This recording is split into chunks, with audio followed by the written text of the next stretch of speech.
Alrighty. Now let me make sure. Twitch.tv.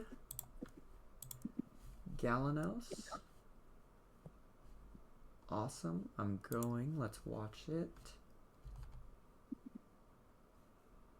Oh, I still have it labeled as the 6th one.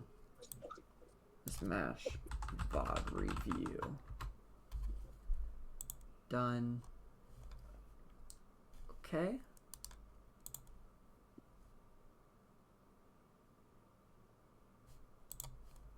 All right, can you see my screen on Twitch? I am going to share it to Discord as well, but do you mind? Yes, you can. Yes, I can.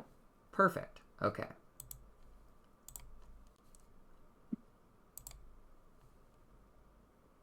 Alrighty. And then I'll at people. Twitch streams at everyone.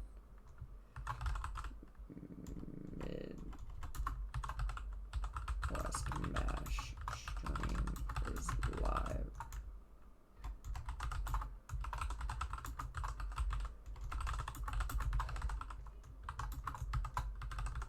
Me in.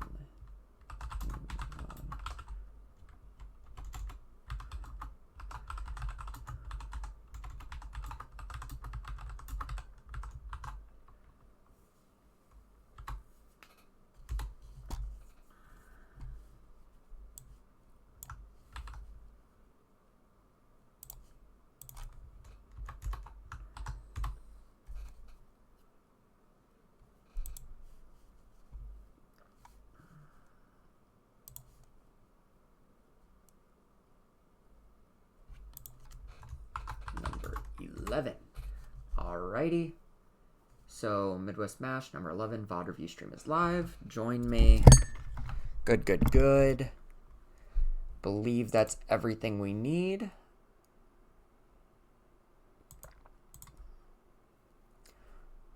Alright, round 1, we have Jumbo versus Finsta.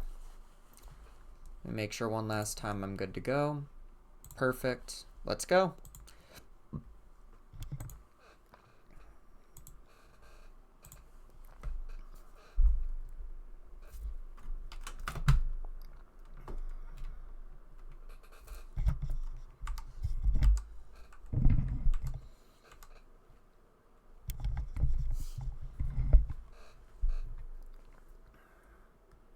That low profiling under // is kind of interesting.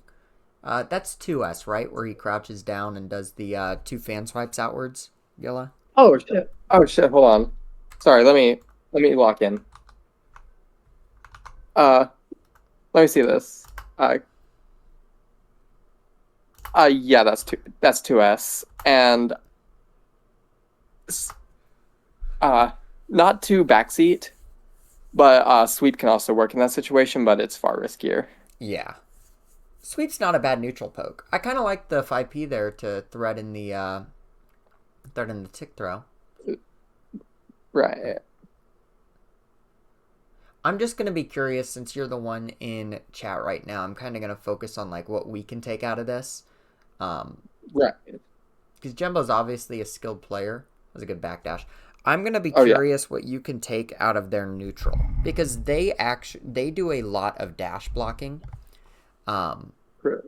They're very good at actually just establishing that neutral. Now, I think you are stronger in other areas. Yeah, that's fair. But the neutral they definitely have over you right now. So I think we need to steal from them. Right. Yeah, I get where you're saying with that, because I do get nailed by close / counter hit against Jumbo and neutral, and then kind of explode. Yeah, I don't even think it's that. I think it's the movement, because like we're not gonna see that situation against Nago very much. Yeah, true. But Nago is one of Anchi's best matchups. Yeah, but I think later on, whenever we watch, we're gonna have some situations whenever they're fighting. Who did they fight? Did they fight Shark? I guess I don't think they did on stream. They fought me as ABBA on stream. That will be a good one. That will be a good one to watch the neutral. that's also a really bad matchup for ABBA. Yeah, I figured he kind of defeats. Abba doesn't have bad pokes, but spin kind of makes that shitty as hell. Like in her normal form, she can't just throw buttons out because she loses to spin, and he can just spin straight through Donzai to grab her. You can? Yeah, I've tried that many a time, and it always gets You me hit. probably have to wait until she's in end lag, but you can definitely spin through the active frames of that. Huh. Because you can't grab her out of it. I don't think. Can you? I think you can. I think I got grabbed out. I swear I got butt busted by Potemkin a few times out of it. Yeah, if you can grab her out of it, then that's a great tool. You should absolutely abuse the shit out of that. That'd be a horrible matchup. I think counter works too. And if they can spin, they're not threatening you doing counter. Because if you counter, you're just kind of sitting there. Granted, counter is kind of risky against ABBA in Jealous Rage. Unless I'm thinking Abba's parry. I wasn't thinking of yours. Oh, okay. Yeah, your parry. Oh, amazing backdash. Your parry, though, I would absolutely say abuse it. If you're fighting Jealous Rage, you want those defensive tools. Of course, it's risky because she's going to kill you, but she'll kill you anyway. So it's like you have to play that RPS. I DP all the time. Oh, sorry. I DP all the time against JR ABBA. Yeah. And it literally means I lose if I get hit. At least as Anji, you get like 2 more guesses. Yeah. I will say everyone did a really good job against ABBA last night. Last night? Last Sunday, whatever. Oh. Yeah, people I think are going to be looking at that matchup, especially with you making tears through. People are going to be looking at what they can do against you. But I think you're solid. I think you're a solid fucking ABBA. I think you're going to stay on top. I think my problem last week was kind of the same thing as you talked about with my Geo, where I stopped representing grabs in certain situations. Yeah. And that's kind of what happened on the tournament. I stopped representing Donzai, throwing out Donzai randomly, so you got just threw out DPs randomly. Yeah. And I mean, Donzai is a good anti-air. Especially when you have 2S. I feel like you do get kind of linear in how you pursue things. And your offense is very, very strong in very, very specific ways. I think if you broaden it a little bit, because as Giovanna, I think you actually have better neutral than your ABBA. Your ABBA has very good pressure, but I think your Giovanna has better neutral, and you're just being beat by people who hold back. I'm kind of going to repeat the same advice I said, but I just down back versus you. And then I'm like, oh, I recognize that roundhouse kick. You're -5. I'm going to RPS here. And it's not... I don't feel any pressure to mash. But the moment that you start taking more risks there, you have great shimmies, but the moment you start to go for grab, you can start going for stuff like dash forward jump. And that is where it gets scary. Jeezy does that a lot, and I get nailed by it. And it's Giovanna, that's fucking terrifying. Yeah, that's probably, like I said, that's something I need to work on. Yeah. Hey, the good news is it's very easy to implement. That's not like some obscure tech. It's just grab more. Right. Well, this ain't about me yet. Let's talk about some of these matches. Yeah, true. I think they were doing a good job of representing 6P here. But especially situations like this, we're going to see that they're choosing not the most optimal punishes, like rising into the air to attack, and definitely not knowing the round start. Testament has a very good round start versus Bridget. It's not going to be something where you're really representing far slash. Oh god, what a bad burst. But to 2H, I believe it is very good. 6P is very good. Fairly sure // actually beats 2S, which is fairly good. But Testament has good round starts. I think just labbing them out will do them a lot of good. A big thing that I'm going to be looking at here is going to be how are they using shock or stain state. The biggest thing I see about Testaments is if you get a hit with Arbiter Sign and they have stain state, you get a small combo's worth of damage. If they block it, you get a little bit of extra plus frames at full screen where you're already plus a bajillion. I think that's the biggest thing I've seen with our scene specifically is everybody goes for the Arbiter Sign, and the Arbiter Sign is not mix. It's like one of the most reactable things in the game. I mean, I get hit by it all the time. I hate to do it to you, but skill issue. It is a skill issue. It is. I just need to react faster. Yeah, and it's reactable. You'll have almost a literal half a second. You're 2 frames away from having half a second for the overhead. Just down back, and then be like, oh my god, it's the overhead. And, stand. Yeah. And I love fighting games where we can say, you have half a second, that's so long. Well, it is. Humans are amazing. Humans are amazing. And half a second is such a long time. Like right here, we're playing neutral. I have stain state on. Look how long that lasts. It is still on me. Bam. That's how Testament wins neutral. Why would you ever spin that in 2.5 seconds to get a couple extra plus frames? Stick that shit on me and then throw out your Grave Reapers and I'm going to be fucking terrified of 6P.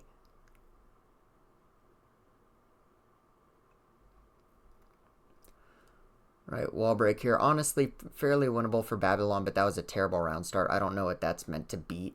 If you're going to go for a rising normal on round start, typically what you're looking to beat is like really oppressive pokes that don't reach up too high. So like Soul // gets beat by like Bridget JP, and it's a fairly safe option. But if you're going for a jumping move, you can't make it one of the slower ones. You're going to get stuffed out. Partially because if they whiff a faster move, like if I whiffed 5P there, I could have just 6P directly after. And now, to be fair, that's an issue that like Rising JP can have as well because it doesn't put you in enough hit stop. Let's say I do Rising JP round start. The other person will have enough time to 6P even if I hit them. However, I can opt, even if I hit you with JP, to do nothing. And then suddenly I'm in actually a very good spot, a very safe spot. I can air backdash, I can double jump. I have options there, even if I'm above them. But just rising, going for a heavy move, you're landing by the time you're in recovery. You don't have access to those options. It gets rid of the best parts of doing that. So don't do it.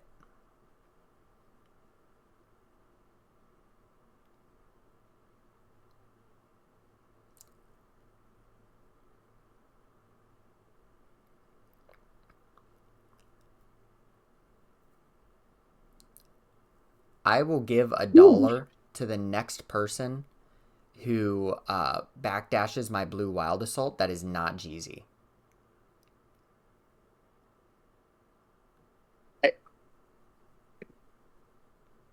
I have 3 days to lab. I have 3 days to lab the interaction, don't I? Yeah. If I will give you $1 for every time you backdash it. I don't even need more than $1. I just want to have that so I can like hold over your head for a month that you owe me $1. Valid. I still owe Jeezy $5 from like the 4th Midwest Mash. Hello. Yo.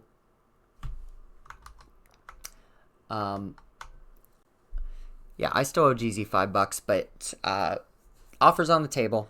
I'll put it in general later. If anybody backdashes the blue Wild Assault, I promise you, Jeezy backdashes it a good amount of the time, but that's because I'm predictable. I beat people off of blue Wild Assault and that alone. I'm an above average Bridget. I'm not that great. Blue Wild Assault carries the shit out of me. And if you spend a couple minutes, like I think Jeezy spent 2 hours in training mode backdashing Blue Wild Assault, and now they backdash it like 60% of the time. And that legitimately was the biggest moment. Jeezy didn't figure out some hidden neutral tech to beat me. He also didn't figure out some hidden offense tech to beat me.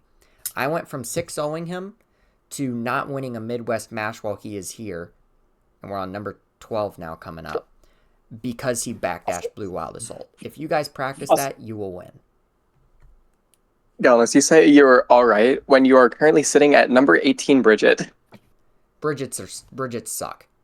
Bridgets suck. Yeah, I'm true. an above average player. I'm a great Bridget, but the average for Bridget, saying you're a great Bridget is like saying you're a mediocre Gold Lewis. Like Bridget players suck. Right. When you said backdash Blue Wild Assault, is it reacting to like the startup of the little glyph? Yeah, so there's 2 counterplays you can do to Blue Wild Assault. It is spacing dependent, but it's a very easy spacing to intuit. I do it intuitively. I never had to lab the spacing. But you also don't really need to worry about practicing both of them. You can backdash both. The counterplay to Blue Wild Assault. If I am close enough to you to where our models are touching, you can always grab me out of it. So if I do something like close /2 Blue Wild Assault, you can always grab me out of that. There's always How long do you have for that?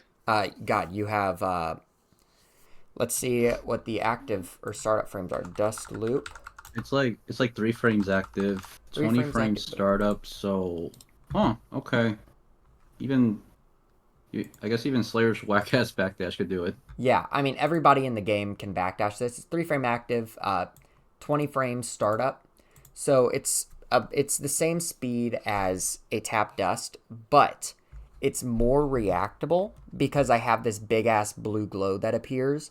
It's like, oh my god, here I'm coming. Please don't backdash me. There's specific counterplay you can do even if you block it. I don't expect any of you guys to learn that or implement it. All I want you to do is practice backdashing. And it's expensive. Even if you only get the backdash 20% of the time, that's matchup defining. That is matchup defining. I do not get more than 1 burst in a round. Frequently, I don't get more than 2 wild assaults in a round. If I miss a wild assault, that's probably the only wild assault I'm getting in the entire round because I'll have meter penalty and I won't build up anything from doing my offense. And I'm in a bad RPS. It's huge. It's huge to backdash it. The secret is you have to slightly delay your backdash. That's why you need to go into training mode. If you mash backdash, I'll hit you. And even that's not a super bad spot. And you can mash it sometimes. You don't really need to delay it like more than a frame or so. But it's important to backdash it. I'd recommend practicing it. Right. Now, for Fenavix, I think Fenavix is a great player. They have some matchups that they could definitely use more practice on. And they're very, very quick to spend their stamina. Right now, with 1 stamina, Sin is like an average character. Up until he gets 2 bars, he's average. And then he becomes like the best character in the game. But Fenavix is very quick to go, I'm going to elk hunt, I'm going to dash in, I'm going to get a guard crush, and then I'm going to run offense with 0 stamina. I think that's what, if you guys are fighting them, you need to focus on. And if Fenavix watches this, I would say you would do so good stealing your turn back there. You don't need to go for that dash after the guard crush. You can threaten Far Slash, one of the best Far Slashes in the game. You don't even need to go for the guard crush. You can represent the guard crush once, and then next time, don't do anything. Just stand there And by the time they recognize what's going on, you've close slashed, you've reset your pressure string. Like, you can run these strike throw setups, but they're better when you have stamina. Like right now, that's why you were getting so much off of it. That's unfortunate. Yeah, jumping a lot. I would say go for a little bit more strikes. You are Sin, especially when you have full stamina. Your strikes are really weighted in your favor, but can't really fault you if the grabs hit. It's just very risky.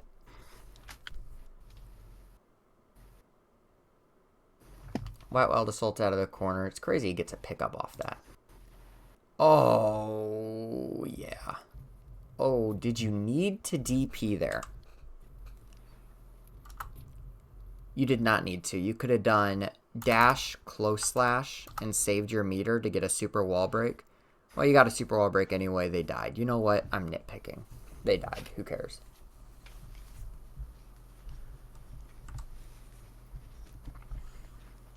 DP round start. I understand why DP round start is never the option you should do. Sin's DP is fake safe. If you're a bad player, you'll lose to it. Oh, didn't account for the blood pop. Yeah. Also, who in the voice chat right now has a DP? Do any of you guys know? Me. Sin cannot safe jump you after super wall break. Yeah, he can. No, he can't. Yeah, he can. No, I mean, yeah, he can't. Yeah, no, he can't. If he ever air dashes in at you, he can only beat 11 frame and slower, I believe. Maybe it's 12 frame and slower supers. So if your super, I think Giovanna super is 9 frames, you don't have to respect his safe jump. Oh. So Yeah, no, I DP that every time. yeah, DP it every time. All you got to do, down back, if they jump in the air, you're like, oh my god, they're jumping in at me. I should input DP, and then you only press your DP attack button if they air dash at you. And it's like, that. It's foolproof. It's foolproof. You wait till they're in the air, you do the motion, and then you only press the button. You only got to react with the one button press. And now you're gonna argue with me about how you're gonna argue with me. Yeah, I have some trouble with that. Like hit confirming like 2F in a vortex is because I don't know. This is weird. Yeah, but I just recommend if you guys have DPs, DP on that safe jump. Otherwise, feel free to eat it. I don't know how I feel. If you're fighting Sin, you do have to take like every inch is a mile. So be aware. I try hard predicting his like Elcock when he's on the ground, right? Yes, that's the slide in move he does. Well, I know you can grab that. That's usually how I get my offense rolling, which is not good.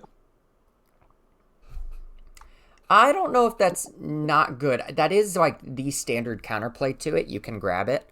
No, I mean, like, it's not good that's my only option.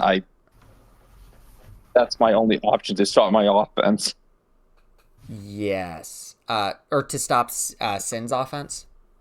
Yes. Yeah, and you're gonna be playing that rock paper scissors.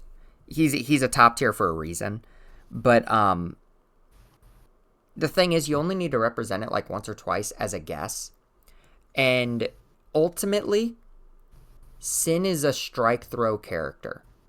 All you need to look out for is tap dust and a reactable overhead.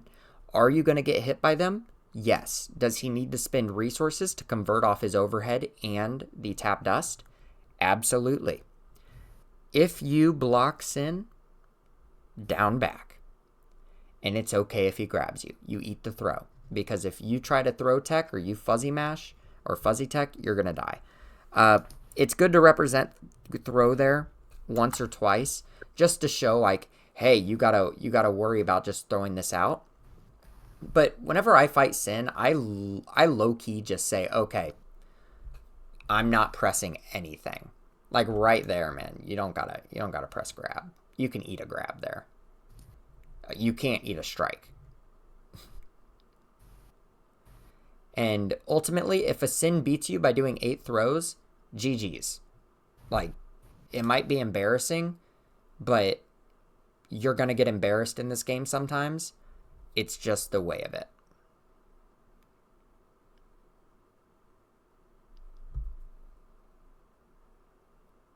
Bro, Street Fighter 6 already has throw loops. I don't need throw Yeah, I was gonna loops in say- Strive too. There are throw loops in Strive. Welcome to Soul. Welcome to Sin. Welcome to Kai. Throw loop simulators. DP round start. I really don't like that. At least you can't meet it with throws. Like, Yeah. The 5-frame throw protection is huge. yeah. And it does make fuzzy teching a good option. But correct me if I'm wrong. Has anybody in here sat down in training mode and practiced getting a perfectly timed fuzzy mash? No. No. Has anybody in here done that for fuzzy throw? Then No. that's something that you guys should not be counting on.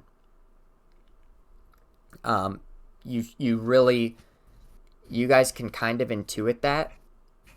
Sure, I kind of intuited it until I sat down and actually labbed it. But it's just like a combo, right? You got to practice it. And if that's not in your repertoire, be willing to just eat the throw. And if you really, really, really don't want to eat the throw, sit in training mode and learn how to do it. Like, if you care that much, you can sit in training mode. Yeah, eat the bite there. That's fine.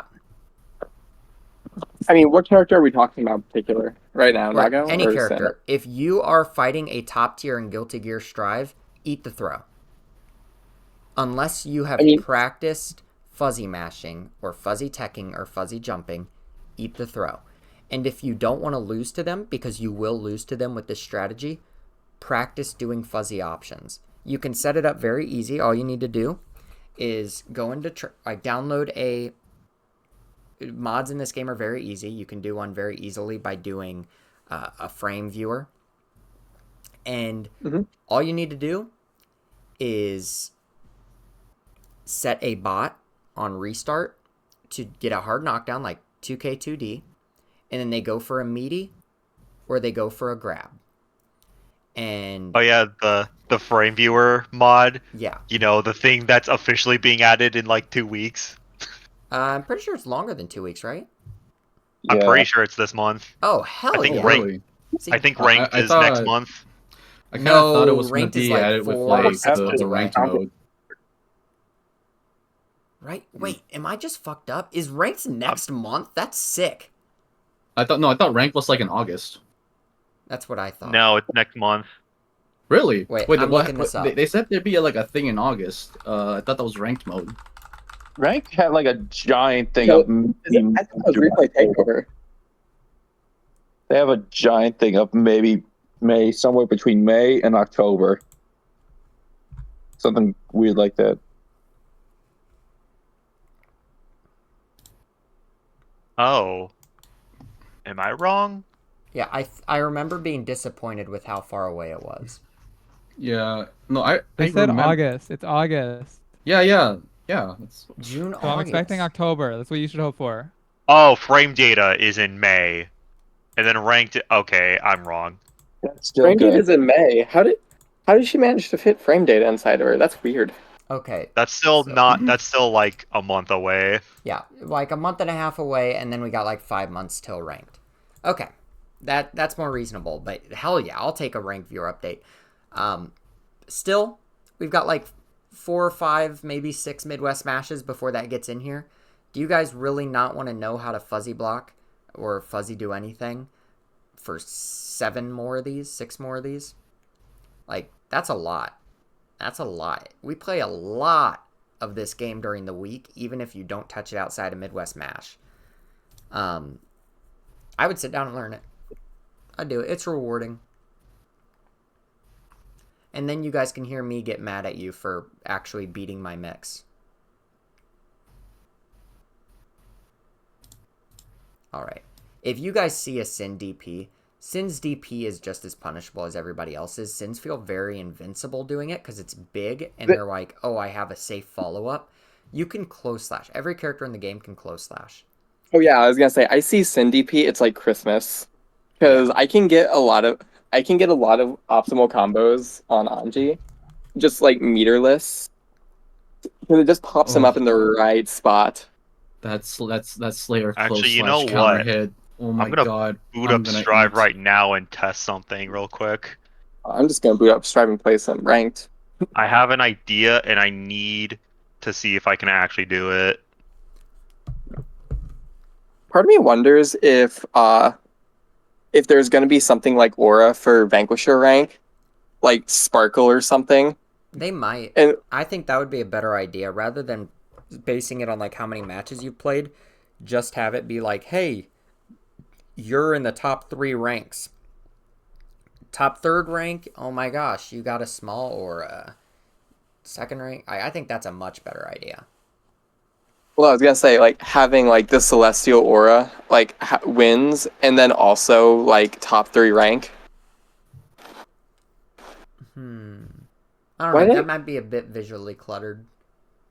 I would. Yeah, but tell me when. Oh, sorry. I don't know. I always wanted Aura. I play this game a lot, but man, there are some people who grind this game out there. Yeah. I've never had an Aura. Ever. I am not Aura farming. Jeezy has. Alright. That was some good spacing. Yeah. I sometimes get to Aura Farm on like floor 9. Alright. For this matchup, this is very much one that Potemkin kind of runs it right now. Far Slash is a great poke. I think Frenemy's Stand's biggest issue is their over-reliance on 2S as a poke. 2D, I honestly think, is better. And we're honestly missing some matchup knowledge. So, like, using your P buttons to get out of pressure. Like, 5P converts into heat tackle. That is huge. After super wall break, most Bridgets don't know this. Most, if not, like, most Potemkins don't know this. Bridget cannot safe jump your 6P unless I do a very hard to execute FD cancel safe jump. So, if you see a Bridget wall break you, you should always try to represent wake up 6P because it will beat her safe jump. You won't hit her, but she'll block. So if you do something like 6P hammer fall break close slash, you get an you get a frame trap into your close slash pressure. Like, that is what the best Potemkins do. And that's how you win. Okay. And then once you do stuff like that, like, that's a meterless way to reverse my offensive situation. Then you can start implementing your meter on offense. Or you could save it for whenever I inevitably DP and get out of one of your things. Then you have Super PRC as an option, which is huge. Super PRC is like, that alone, even without the 6P, could make this matchup pot favored. It does. It makes it pot favored. That and the damage.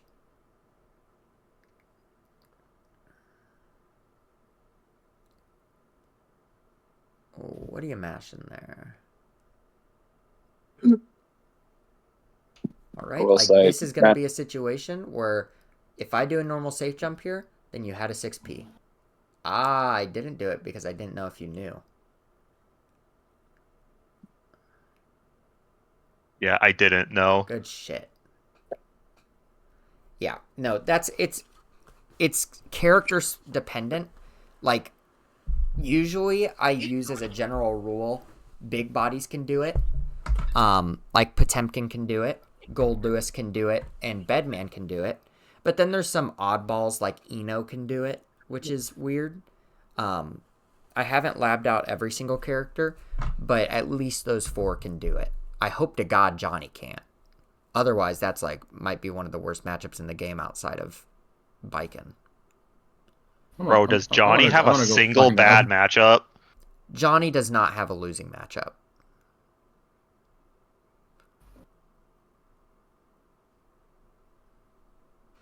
Clown World. Oh. That's a mix. Yep. Oh my god, someone save my son.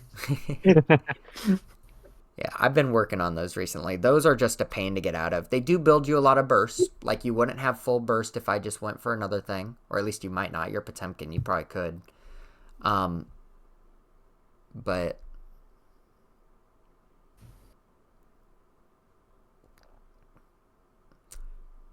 Oh, do not burst on close slash. I don't care if I do Yeah, RC here or not. I knew you were gonna. I knew I was gonna be in trouble for that. Yeah, I knew you were gonna tell me to not do that. Yeah. As soon as I did it. I have It's OSs. I have an OS. You are never going to hit me with that, even if I, like, don't even... It could be not a thought in my mind. Could Okay, I yeah. OS it. Could pot Yeah, right. Yeah, could go ahead. pot command grab and then fast RC heat knuckle to get like an unburstable combo. I don't know. Like, if you command grab and then RC into And then you fast RC into heat knuckle. Yeah, but tap dust does more damage and builds up more meter. That's why pots Oh. do it into tap dust. Yeah. I will say one thing you need to work on more is using your supers. Oh 'Cause- yeah, Gigantor Kai is brutal. The one round you did, you won. Right there, you won the match. You can't get out of that. Or like in the corner, Heavenly Potbuster out. I don't know. Mhm. That's still available as an option still. Yeah, I'm gonna be real with you guys. I was like just completely panicking this entire match. Hey, That's fine. big moment here. You could have won the round. So, I don't that's expect Heavenly you to Potbuster react right to there. this. I expect you to react to this screen freeze. Heavenly Potemkin Buster is invulnerable. Mhm. You will not get hit by this super, and your grab range is like 3/4 of the air, right? So if you ever see the screen freeze like this and she is above you, you stare at your meter, and if you see that little wheel glowing, you mash that super.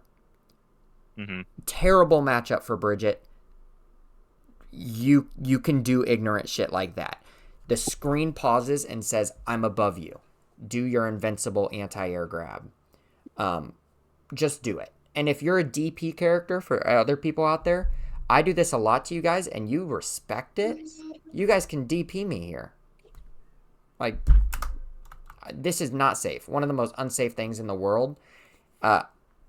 Unless you Wait, you don't- can DP. Yeah, You can DP Bridget out of Roger Super. Yeah, I mean, you can DP anybody out of any Huh. super in the game. If you see, I didn't know it would go away if she got hit. well, yeah, it Huh. doesn't go away if I get hit, but it travels. So if you DP and you're invincible, by the time you're not invincible, it's already passed through you. Oh, yeah. Yeah. Okay. The only one that doesn't do that is Gold Lewis because it goes the other way. What goes the other way? Down with the system, his laser super. Wait, I'm confused in what you're referring to. Are you talking about doing that super in response to Like Bridget doing the wheel? away from trying to DP out of like a projectile like that. Well, yeah, I mean, that's not a DP, though. Okay. Yeah, like, that super doesn't have invincibility. So you wouldn't do that there. The same way I wouldn't recommend you do heavy slash against it. You'll just get counter hit. That advice only pertains to, do you have a DP? Do you have a super?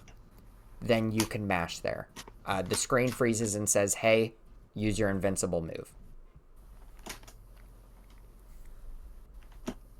Alright.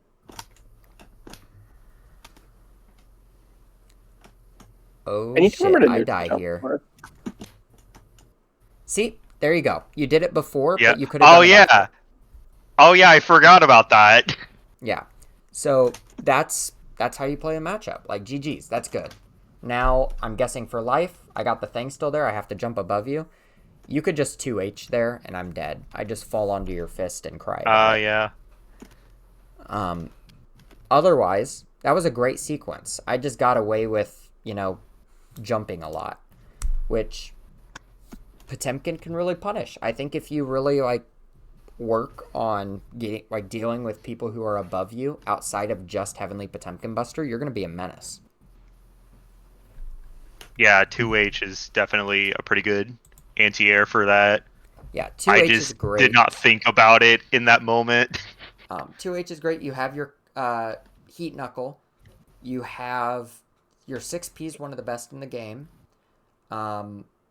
You have JP. JP is a great air-to-air. If you really want to, drag them down, you can try to give JP a shot.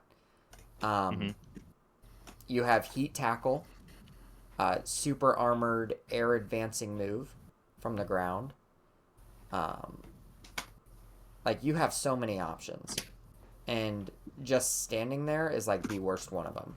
Throw something out. Be brave. You have so much health to play with. Alright, we have Durfla versus Cheddar. Unfortunately, I think this was a match where a lot of frames were dropped. But that's a consequence of streaming. We do not fault people for that. Besides, we're seeing rollback 0. Never mind, this shit's clean. My goat has good internet. Strange. I don't know much about this matchup. I mean, they both kind of manage resources. I think Naga wins this, but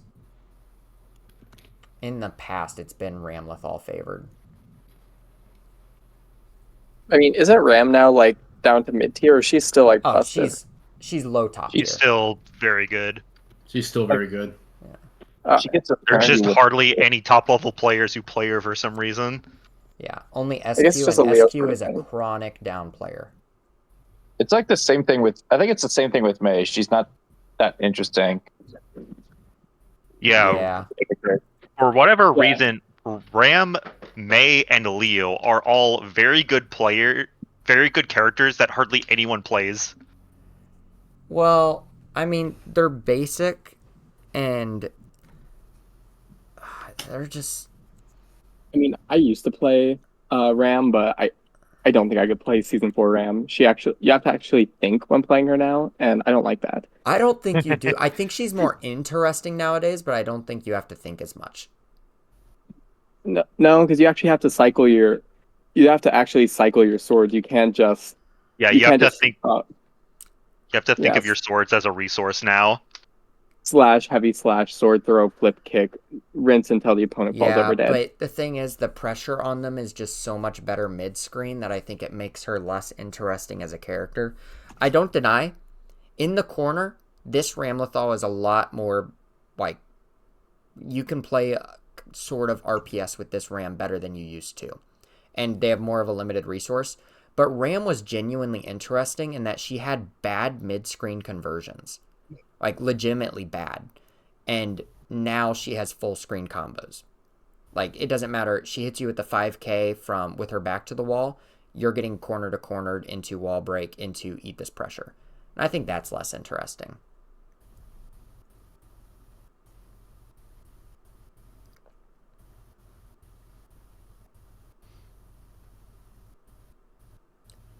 To be fair, though, it has made the matchup a lot better for Bridget. Past Ramlethal is fucking broken. Ram is losing, Bridget stocks are rising. I wish. Why they make that an overhead again? I don't know. Wait, It doesn't need what? a fucking overhead. She already has. Well, she had rocks plus 2, so she's going to have 6+ moves. What, Sabrabato? Yeah, the new move she got. That basically does the same thing as the flip before. Ondo. Yeah, she's just got shit going on. Look at that damage. God, I love whipping my shit. Oh my god, got away with Fukio forwarding here? That's the most greedy thing. I mean, you have a lot of health, but man. Alright. Ooh. Oh no. Oh. All right, here, Okay. that's actually good. That's not bad. No super wall break. You have health to work with. White Wild Assault's on the table. You have good blood. This is not good. But you mash 2k, good shit. I do that same thing, and it could kill you, but it could win you the round. Alright, whiff grab, All right, no yeah. punish. Unfortunate. I think Cheddar panic jumped there for the double jump. And while that's tempting, it's kind of good to just land and block. Oh, early. Honestly, it can be good.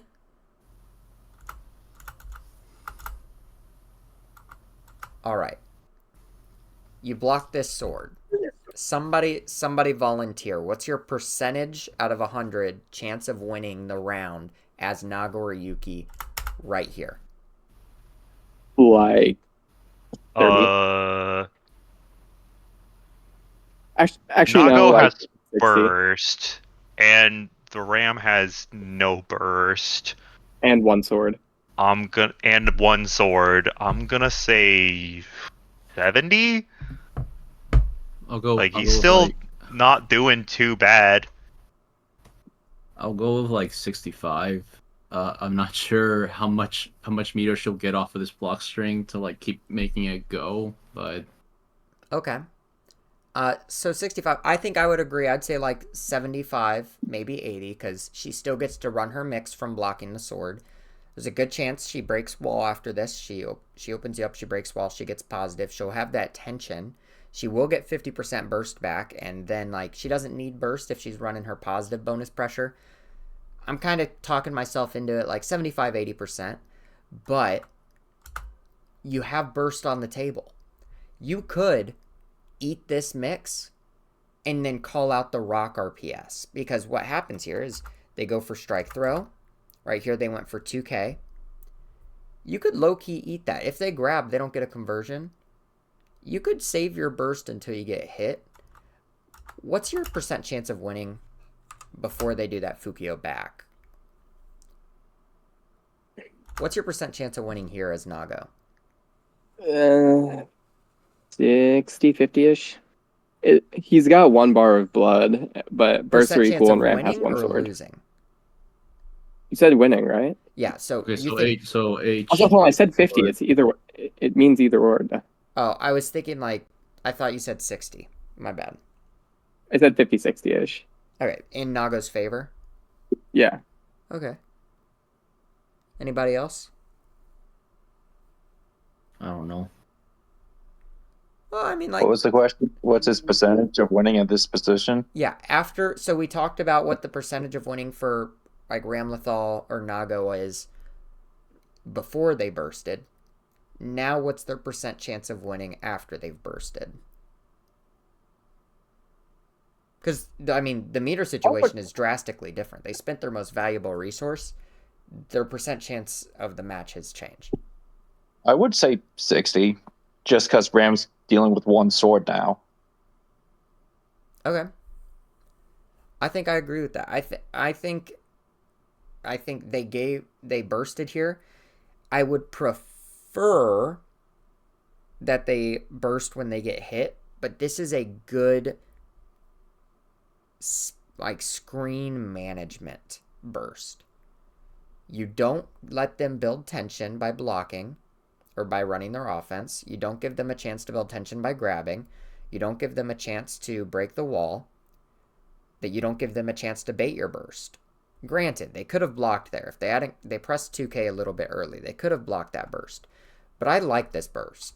This went from like an 80% Ram victory to suddenly Nago's doing Fukio 4 Beyblade.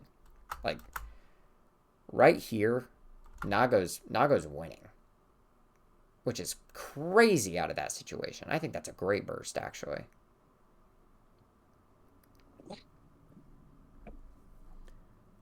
But then you get into stuff like this, and you're like, ugh. Good news is Durfla had high health. And the combo drop. And now she has no swords. Oh, she got one sword. Don't worry, she's dead, though. Yeah. Yeah.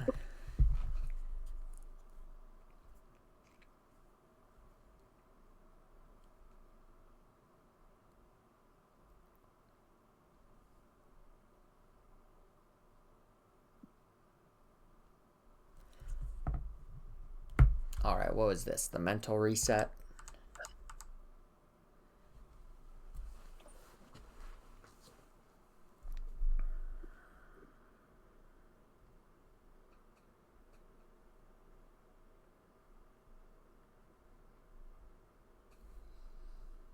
All right, super jump back. I actually think that's a normally, unless you're Faust, I would say don't really do that. But Ram has JH. Don't people don't try to bait burst. Don't do it. I like that pressure string. You can't really 6p the JH. But in regards to burst, I see especially Jembo does it a lot. Jembo baits burst and loses matches because of it. It's like Jembo's a great player. Jembo should win some of the matches that they don't win because they give up like 6 or 7 combos. If they burst every single time you think they're going to burst and you just eat it, then what have you given up during a set? You've maybe given up 3 combos, 4 max. But if you bait burst 5 times during a set and they've only bursted once and you caught them, you got 1 combo and then you've essentially got him bursted for no resources on the other player's part for 4 times. Every single time you drop a combo to bait burst, you're in a worse position than if you would have got hit by burst. Because they still have it, and you still dropped your combo, which is the entire point of burst. It's like, if you can't OS it, then make it like the hardest of fucking reads. That should be on the same level of reads as sprinting full screen, jumping, and air grabbing. Because you think they're going to jump. Like, you better be in your opponent's head to that degree if you're going to bait burst.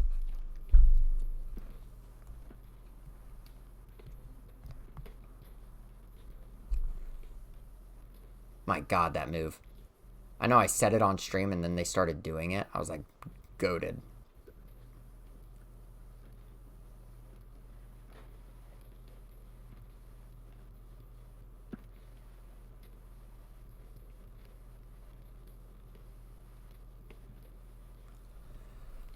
I'm excited for next Midwest Smash 11. I need to get my run back on Cheddar. Yeah, was that 3-2? Your last set? Oh yeah, it was 3-2, and I choked at the last second. That's a great fucking set count. Cheddar's a good player. I know. That's why I need my run back, because I had them. I actually have not. I've only judging Cheddar off how they're doing against other people. I have not fought Cheddar. Yeah, they're good. They're very, very good. He's really good. He seems really good. And plus, he Ramlethal. There's not a lot of Ramlethals. Yeah, it's so surprising that there's not more. It's like, come on, guys. Yeah. Play the... Everybody calls Kai the white bread guy. But, like, damn. Somebody play the white bread girl. Like, I played Ramlethal for the first time in, like, since season 1. And, like, her movement speed being that far slower was ridiculous to me. She was so fast. She didn't need it. Holy shit. She did No, she not needed need it. No, she needed it. it. I think I only played her like a little bit when she got like reworked when she was like the like Omega busted like Gold Lewis. I played her for most of like season 1. But then I got bored of her. Yeah. She doesn't give me the dopamine.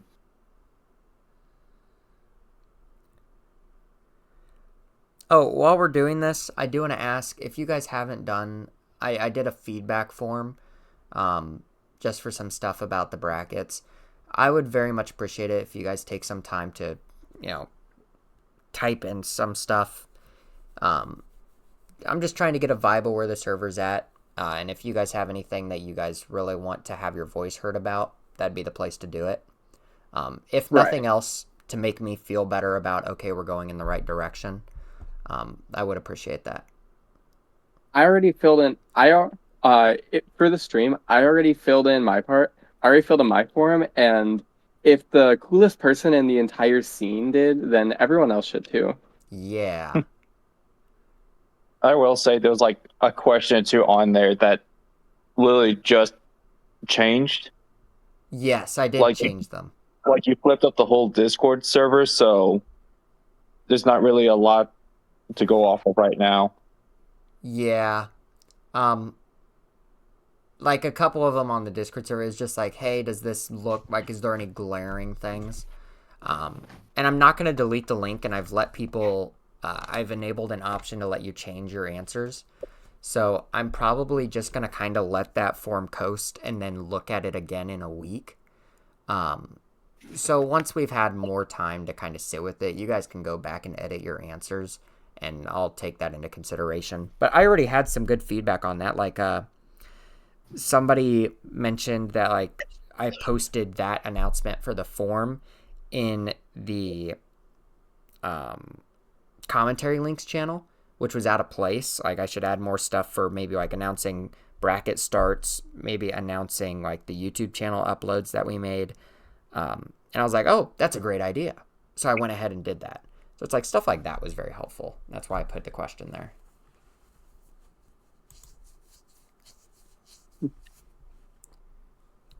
Oh god. Somebody literally just answered every single question with talking about uni night in birth. I was like, bro, nobody plays that game. Chill. Average Carmine main. I will say Giller, I would say you did play this matchup well. That's good. That's good. Let's see. I honestly can't remember like too much from this set. Like if the set's like like a week old, it's out of my like headspace. Yeah. That's fair. So like me throwing out that flash, I think I heard someone ask why I do that against Slayer. It's to call out his far slash on round start. I forgot. I think there were a few times where I decided to be an idiot and just mashed 2H, like out of block strings, which is it's too damn slow, and you're like right in my face. Why am I doing that? Okay. You get low crushes. Yeah, yeah, but like it won't low crush if I'm like right up in your face. Really? No, well, no, you were doing buttons that do not lose to low crush. That's what I meant. It's what I meant. Yeah. That's what. Like, if you did like 2K point blank, yeah, that shit would get exploded. Oh, we both missed our grabs. Cool. I think I missed my dash cancel there.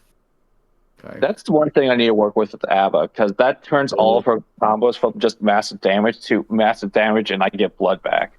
I thought I would get enough RC from the pod bunker hitting, but I miscalculated. Hey, Galanos. Oh, you caught me right when I was running to grab a snack. What's up? So about those interviews, is that something that's gonna be like recorded somewhere? So I'm actually just including them at the end of brackets. So it's something where they'll be at the end of the bracket VODs. And if, like if you want to watch them, you'll just go to the YouTube channel. We made one today.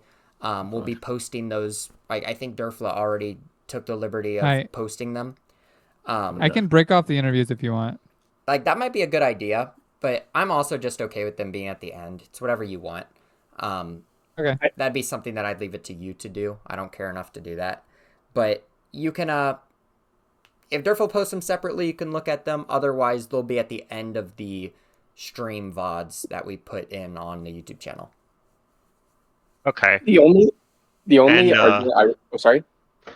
So just my question about the interviews is, and I can put this in my form response, guess, but would it be possible to like send me questions in advance so that I could maybe think about them and have answers prepared?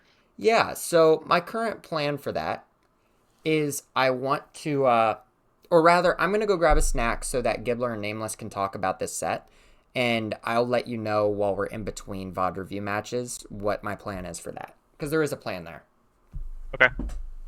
That universe from last round should have been a kill. I left so much damage on the table. All right. Good fucking block. Thanks. Like I said, you played this game. You played this matchup really well. I believe this is Slayer loses this fight just because Abba just got massive buttons and can deal with Slayer's damage. It feels not Slayer favored. Yeah, no, the big thing you do was like you didn't do that. I can never remember names, but like after Danny step his plus move where he's just flying in the air. A Master Hammer. Oh, the Master's Hammer. Yeah. Because like I fight lots of people who grab that shit. Like, Abba can just 2S that in any form, and she just gets lots of damage off it. So it's good that you don't just throw it out willy nilly against her. If a character has like a remotely high reaching close slash, they can just hit Slayer. Yeah. Yeah, I can confirm. Have done it. Yeah. Okay. That's a good block, by the way. I'm scared. I mean, yeah. Oh my god. The whole key in this situation is waste as much. Okay. The whole game plan of this is just waste as much jealousy gauge as you possibly can. Okay.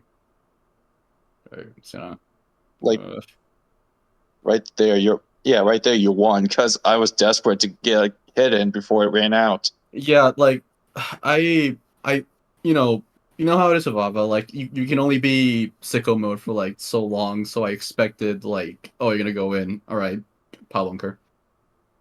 Okay. Yeah. Okay. Oh no. Okay.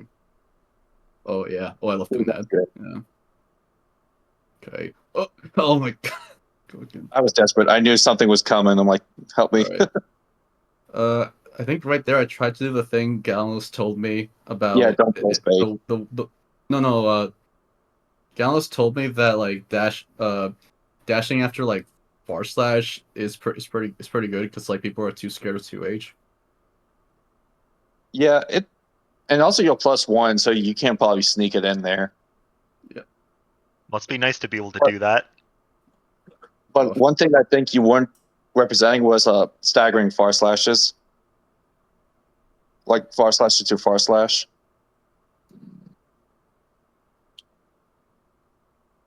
I don't remember if you ever did it to me or not. Like, what do you mean, like staggering far slashes?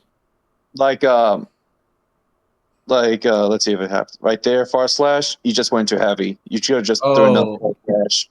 Oh, so just do another far slash? Yeah. And the only option is 6p. Knew it's coming to hit 6p. And once I start representing that, 2H is going to work a lot better. Okay.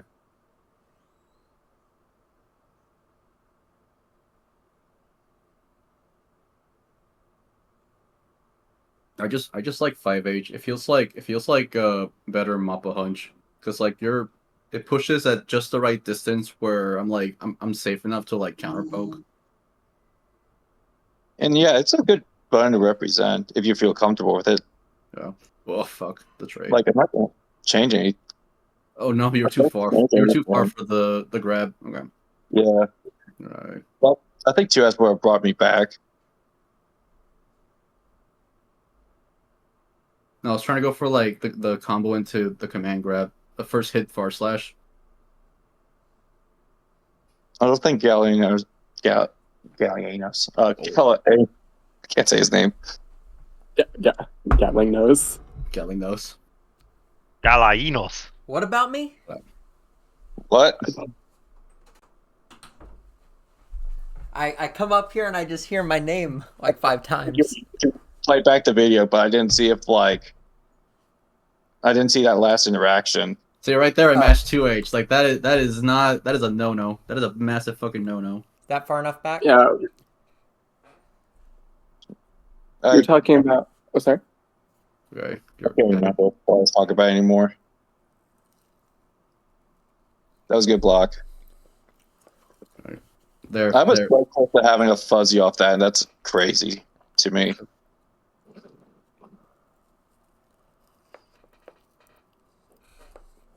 This character does things to my brain, I swear. Like, if that JD is a lot any faster, she would have like a fearless fuzzy, and it would be insane. Oh, thank God she doesn't. That JD is already busted. It's really good. Ah, damn it! I missed my better combo. Okay. Let's see. Oh. Good bait. I low-key think that might be the best dive kick normal in the game. For JD? Yeah. Other than Potts. I think Potts is better. Yeah, but isn't Potts armored? Just so disjointed. He has no hurt box on his butt. I, honest to God, managed to 6P Potts JD the other day. Dear God, how? Like I never did that before. I don't know. I was just learning Leo, and then I fucking landed like the perfect 6P timing to do that. Okay. Sometimes you can co it as well. I'm just gonna.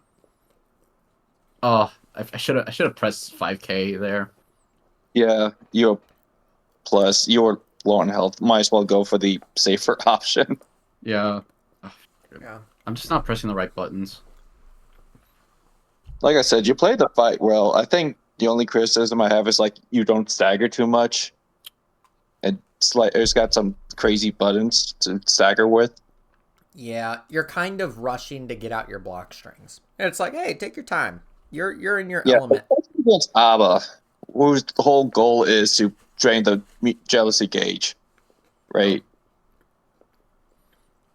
And the thing is, stagger pressure is so good against Abba, especially if she's in Jealous Rage, because she is so heavily incentivized to mash that just putting like a 2-frame gap there is like terrible. She's going to be mashing 2K. She doesn't want to lose her offense whenever she's in Jealous Rage. I just do 2S into 2S. I'm like, shit, hey, there's a 7-frame gap here. Don't you want to mash? It's like... Yeah, no. Like, you'll see it with my fight against Jimbo. He knows to, like, just keep it going. Keep me guessing. Get that jealousy gauge down quickly. You know, whenever I fight Abba, I just try to waste as much of her time as possible holding her. Yeah. And that's a really good... And, like, if you guys spend burst meter to keep her in, do it. She is I was gonna say, a worst character without it. I was gonna say I burst use YRCs all the time. I think this is going to be a good one for you to watch for neutral. Right, especially in this because matchup, you would be the type that is like, oh, I'm going to run to mid-screen, I'm going to Fukio. Which is fair, and I think I'm right there because you don't really play matchups. You run the same game plan. And in this scenario, whenever you're dealing with Elfelt doing like double jump gun back full screen, that can work, but good Elfelts don't do that. And I think, not to be rude, but no, it cannot. I get worked by Elfelt every time. I need to learn this matchup desperately. Learning the matchup is guess for your life. Yeah, I was gonna say, if she's not, sorry. Go ahead. No, go ahead. I was gonna say I have good chance learning the Elfelt matchup in Strive as I do going down to the local slot machine.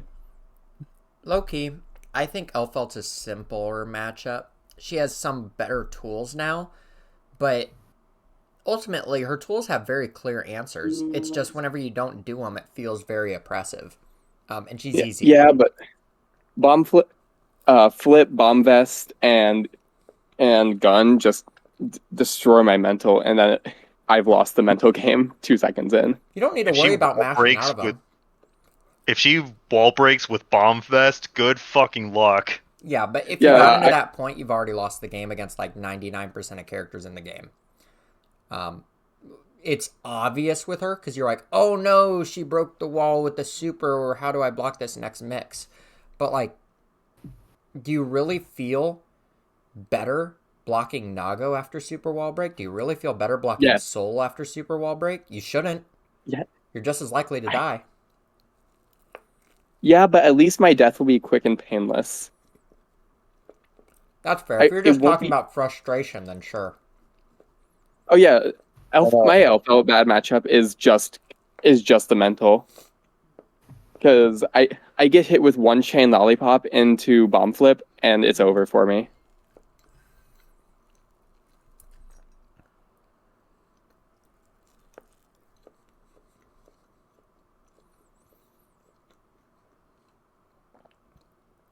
You know you can 6p per flip. Oh, don't spin meter there. Misinformation. Don't say that. You cannot do that. You have to air. No, the Rekka I meant.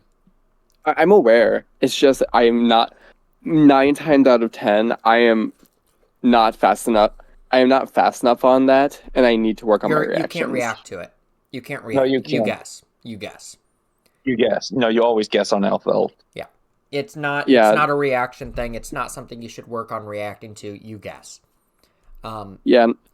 I usually just wait, block, and down back till YRC, and then run the safest, lamest mix-up I can think of. Look up look up on Google Guilty Gear Strive backdash out of Elfelt Rekka. I'm fairly sure you can do it. Yeah, I've done it a few times. It's just a thing I got to remember to do in the heat of the moment. So yeah, but like I need to lab it. Your thought process there should be, oh my god, I blocked a close slash. I have the next 4 Elfelt buttons to think of how I'm going to get out of Rekka. Like, right. It's not really heat of the moment when you think about it. You have about a good 10 seconds to think about it. Right, but then it's definitely a mindset thing because I get hit by close slash and I think, oh fuck me, and then just wait for YRC. YRC's risky. There. If your only defensive tool is waiting for YRC, you're in a bad spot. The thing is that I'm good at keeping Elfel down when I have advantage. I'm just not good at getting out of hers. Yeah, that's Elfel. I mean, that's every character in the game versus Elfel. That's what makes her not the best character in the game. She has bad defense. Okay, there I don't see the vision exactly. Here? Yeah, I really feel like you should have just cashed out. Oh, that was definitely a misinput. Oh, I thought he was just going for a reset. No, that is 9 times out of 10. Like, if it's not like wall slump setup, that is always like a misinput. Yeah, that one was exactly what I look like whenever I misinput my super.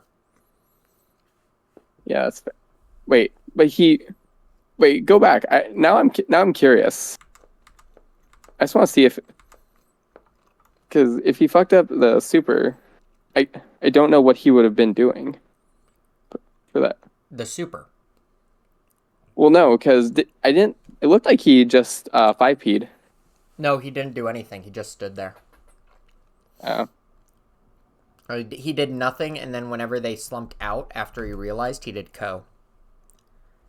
Right.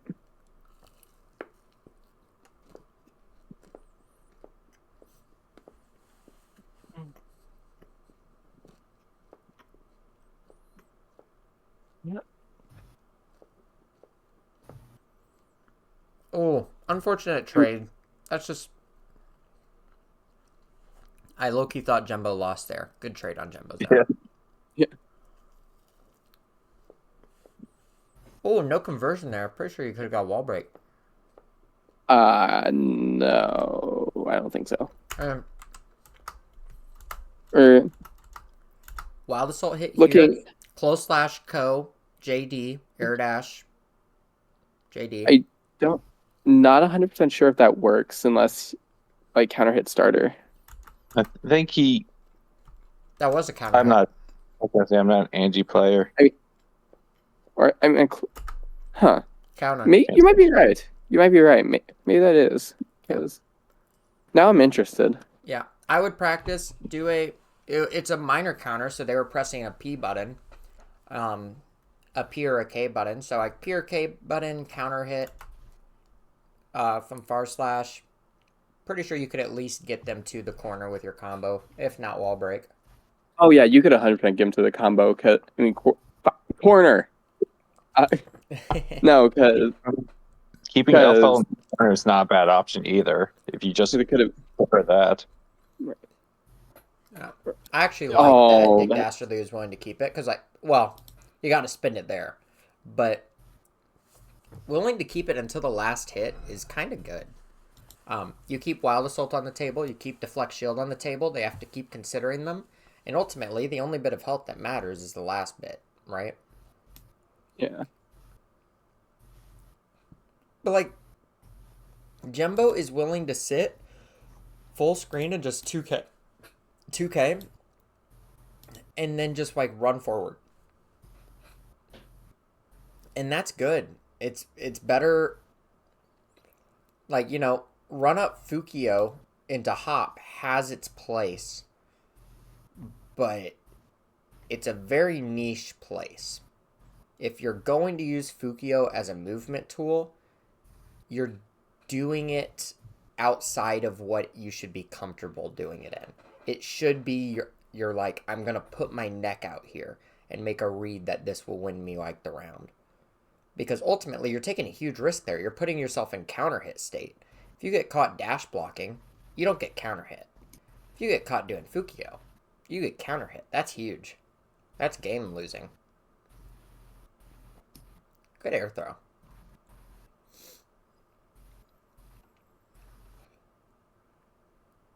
I am consistently disappointed by Anji's 2D.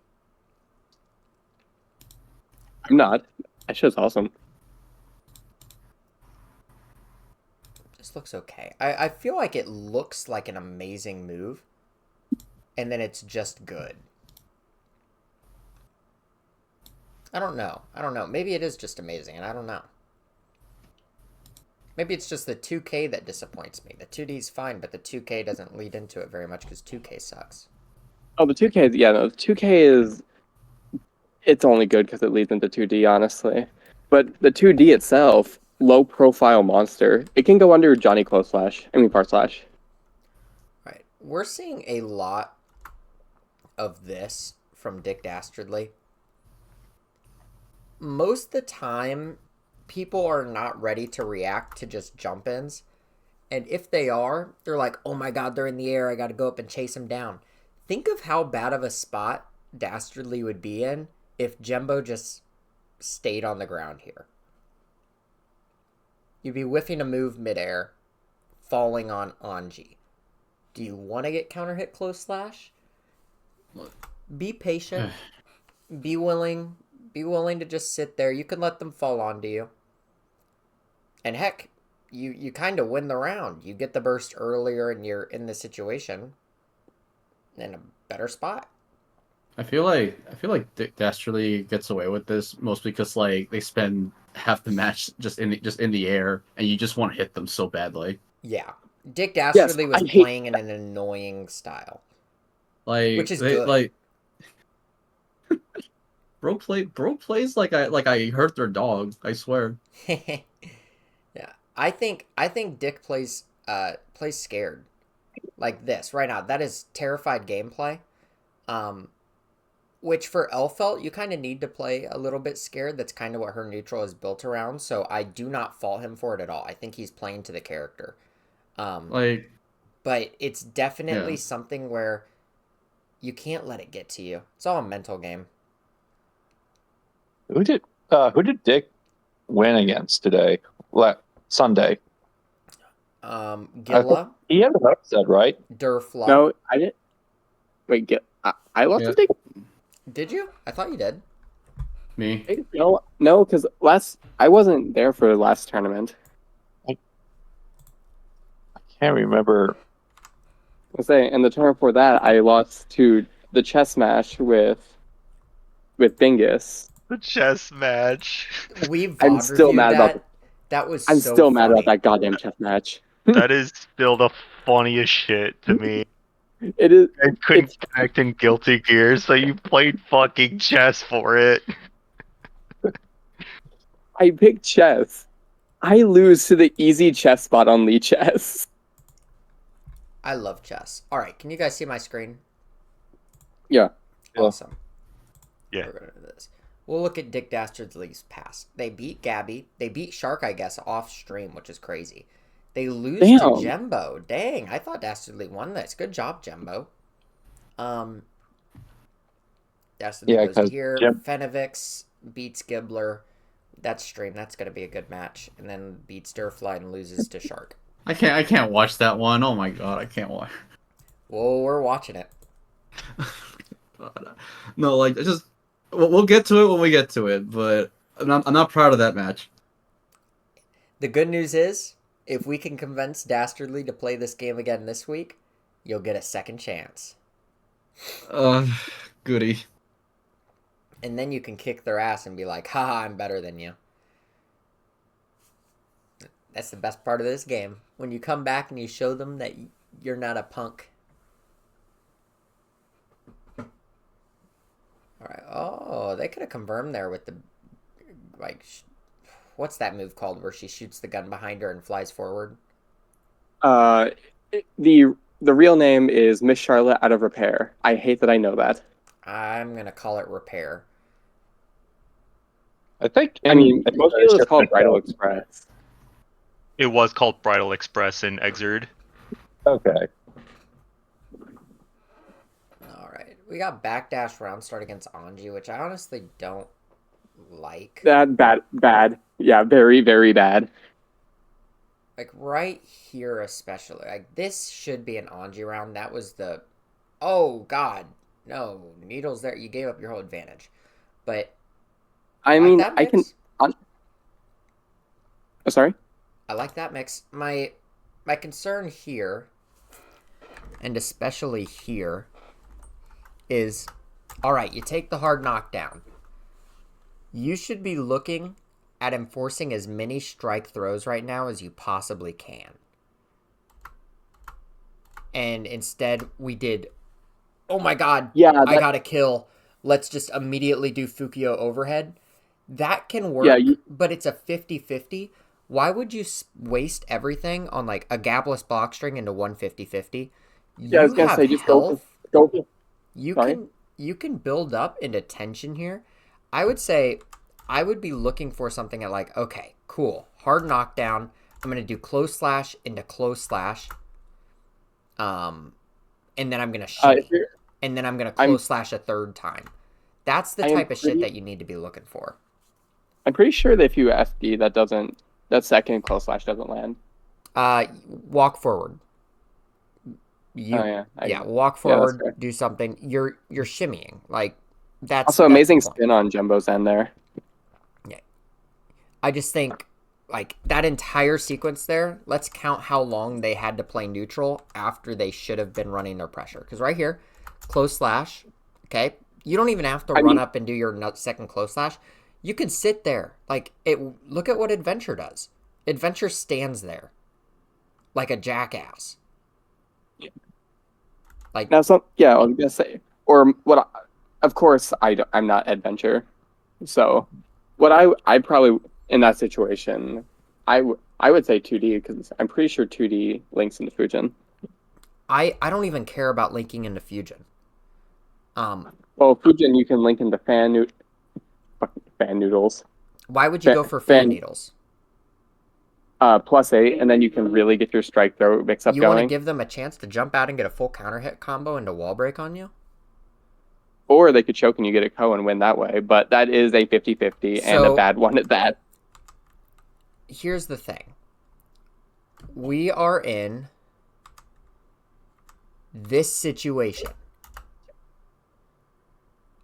I am trying to find the best method to move forward. If your answer in this situation is to go for fan needles, let's imagine the worst case scenario. They jump, they get a counter hit, they break the wall on you. they're going to have 50 tension. They will super wall break. Is that a risk you want to take to be +8?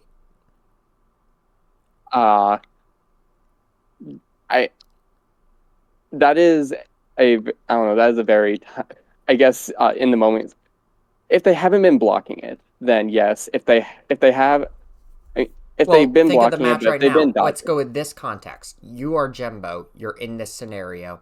You've done needles as much as Jembo has done needles this set. Do you think that's a smart idea? No, I probably would have went for skip into leap, knowing That's what me just as and risky. If they counter hit you out of that, they get the same exact scenario. I'm saying, don't do Fujin. That's fair. Don't do it. Just don't do it. Stand there, be comfortable, be confident. You're a good player. You know how to block if they mash. You're not risking anything. You're just giving them enough rope to hang themselves. Like, Right. Everybody out here is playing tug of war, and it's like, yeah, you can tug as hard as you want, but like, if you give it a little slack and you whip it a little bit, maybe it'll get around their neck, and then you start pulling. It's like, let your opponent make mistakes. Everybody at our skill level is bad. I'm bad, you're bad, everybody on this call is bad. If your name's not Adventure, you're bad at this game. We're infinitely worse than players who play like him, and he is not a perfect player. We are bad players. You only need to give your opponent room to fuck up, and they will fuck up. So that's fair. Don't force stuff. Be comfortable, be confident. And on top of that, like right now in Jembo's situation, he's got nearly full health. Yeah. He can take that risk. Yeah, and like look at now, like they had to read they had to get out of Oki after getting hit into a combo. They had to read a White Wild or a YRC in order to continue their offense, and then they had to hit another mix-up, all because they blew their load too early on their corner pressure. It's like, that's 3 or 4 or actually 4 interactions because they had to get that initial combo first. That's 4 interactions that could have lost Jembo the game whenever they shouldn't have happened at all. And like, if your answer in that situation is, oh, well, going for the overhead 50-50 didn't work, I should have gone for another 50-50, you're missing the point. Forcing the 50-50 was the issue in the first place. Understood. Yeah. Hope I don't sound like a hard ass. I think that's a very important point to make. No, I know everyone's got their own style, and I would much rather you actually critique my game plan than be like, oh, sweetie, that's a good idea. I didn't think of that. And then I lose a tournament setup over it. Yeah. All right. Who do we have up next? Cheddar versus... This was a good set.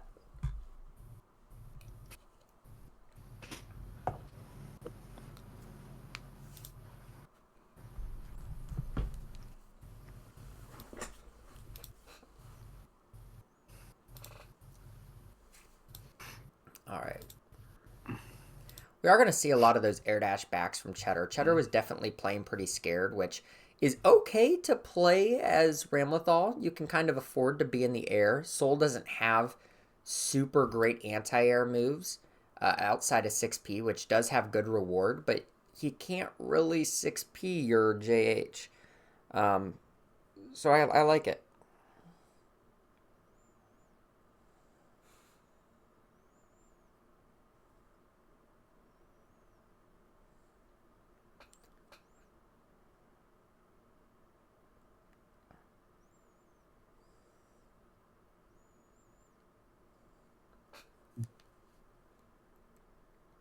I wonder if you can 6P that block string. I'm going to lab that out.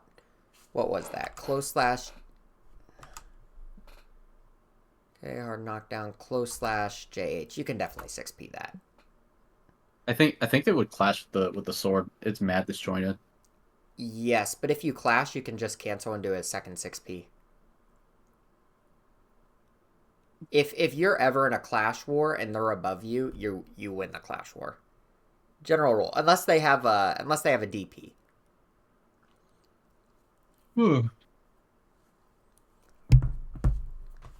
I always forget that you can cancel clashes in the moment until I labbed it out. That was a fairly recent development for me. Where I was like, wow, I've like I don't have to lose these situations. I'm like frame 1 actionable to do whatever I want.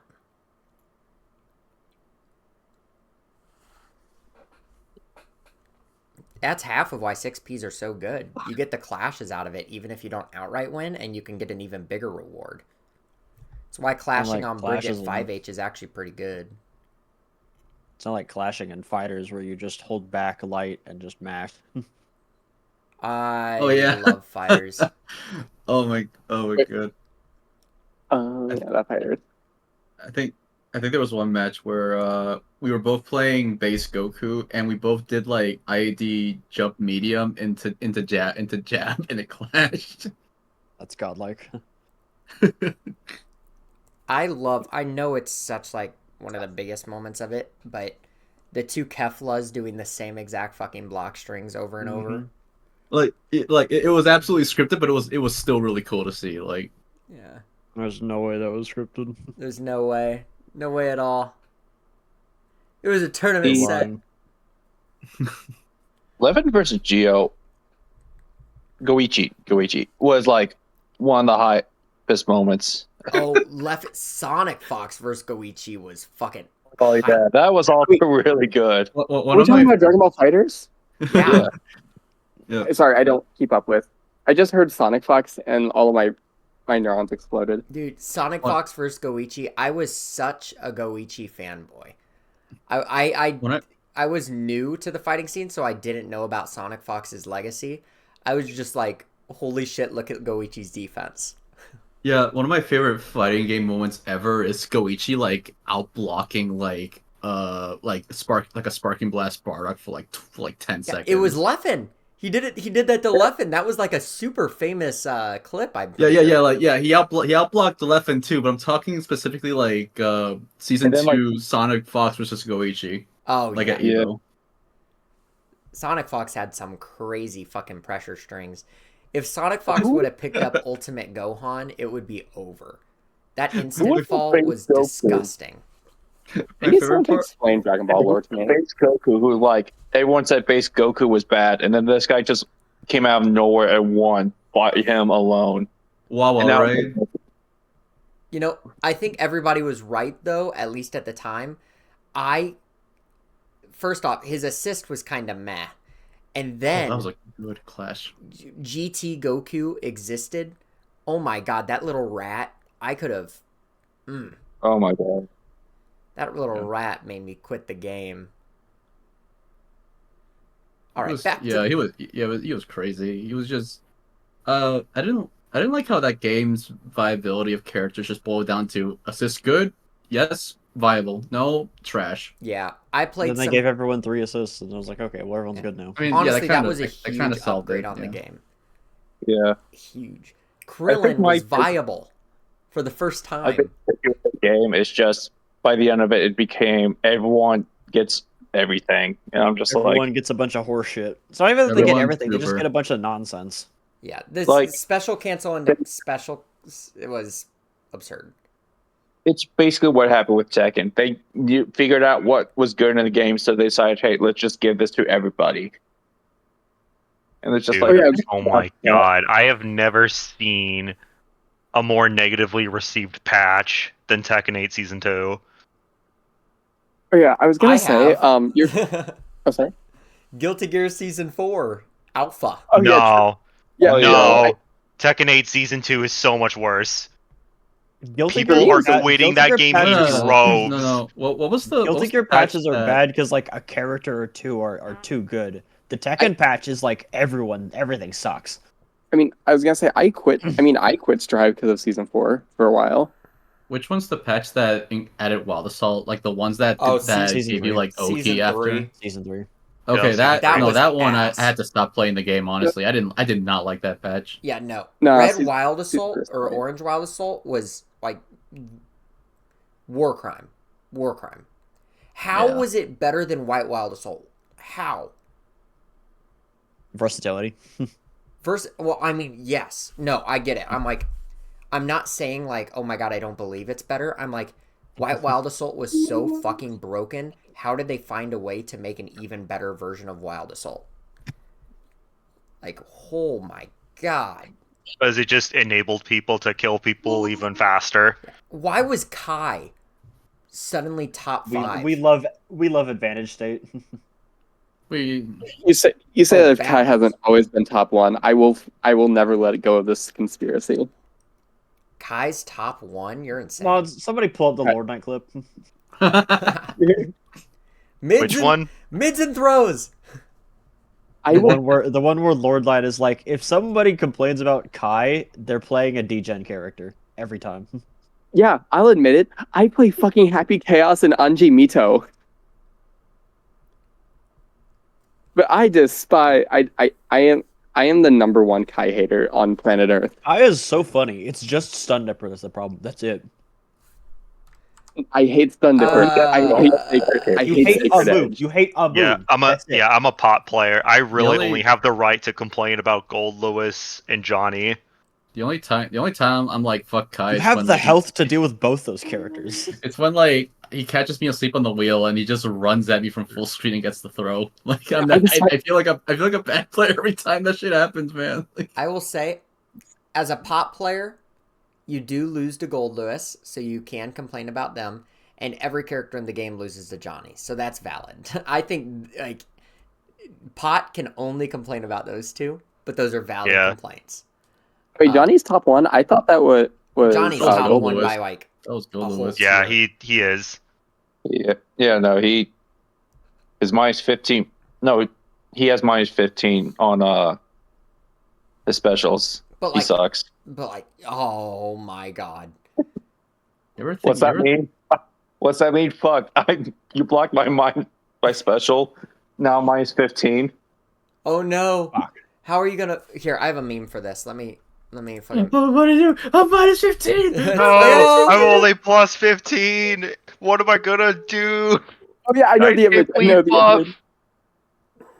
Like the Oh shit! Yeah, it's like he's full screen away and he's like, fuck, I'm minus 16. I'm so punishable. Fuck. where Thing is that with spin, he is minus 16. He is so punishable. Oh my god, every move in the game is punishable if you spin it. Get out of here. Yeah, but No, Get out of here. no, they Fine. no. Yes? oh my whoa, I thought Cheddar was gonna get that combo. That's kind of hot.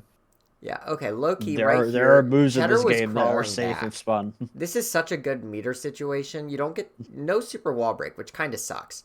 But you can force this. You have another 50 meter. Even if they do this, they have tension penalty, so you don't need to worry about them getting 50. Then Oh. you just RC. Oh, what a bad sword toss, though. Damn. anyways, resurrection. Oh, don't anyways us. We're doing Resurrection. VOD review. Low key, I think just double jump JHing is a good stall option. SQ did that to me. Fucking Ramlethal. It's Ramlethal. Yeah, but if you throw your S sword, then and you just want to stall for it, I don't even think committing to anything's good. I think you should just jump away and do that. Like until you get That's your what sword you should back. do all the time is Ram. That's the point. That is valid. That's There not is- even there like is- a stall thing. That you just fucking do that and then people walk into JH and die. If you do like there's never not a bad situation to just do like IAD back JS with Ram. Well, actually, I think just like super jump. You JH play is Bridget, you have better. 2H. It loses. It loses. Cap. 2H loses to JH. Oh no, JS. I meant JS. Yeah. Oh, it also that's too fast. Yeah, I have to do that before they do their air dash back if I want to win. I just It's use 2H. You just kind of throw that shit out and It's slow. blows everything up. It's here. Let me That's show you. not the point. That's not the point. It is the point. A move can be slow and still do the thing that it's designed to do. No, not in this. Not against that though. So if Ramlethal is representing instant air dash JS, Like, let me show you how We're, slow we're, this... we're talking about the topic was specifically an IAD back JS. Yes, 2H loses, unless I do the 2H before they air dash back. Yeah, no. I think you would have to like do a proactive like dash forward 6p to beat that. So I get to 2H. this frame where it reaches there on frame 18 to 20. And now let's look at how disjointed this move is from Ramlethal. Oh boy. Actually, they were talking about without the sword. So, not only do I have to be point blank because they're moving away from me, I have to 2H 20 frames after I press it to reach the height that I need to, or right here, be close enough to beat that disjoint and not get counter hit with this hurt box. This is not a good option. Again, this is a great move. I'm not downplaying this move. I fucking love this move.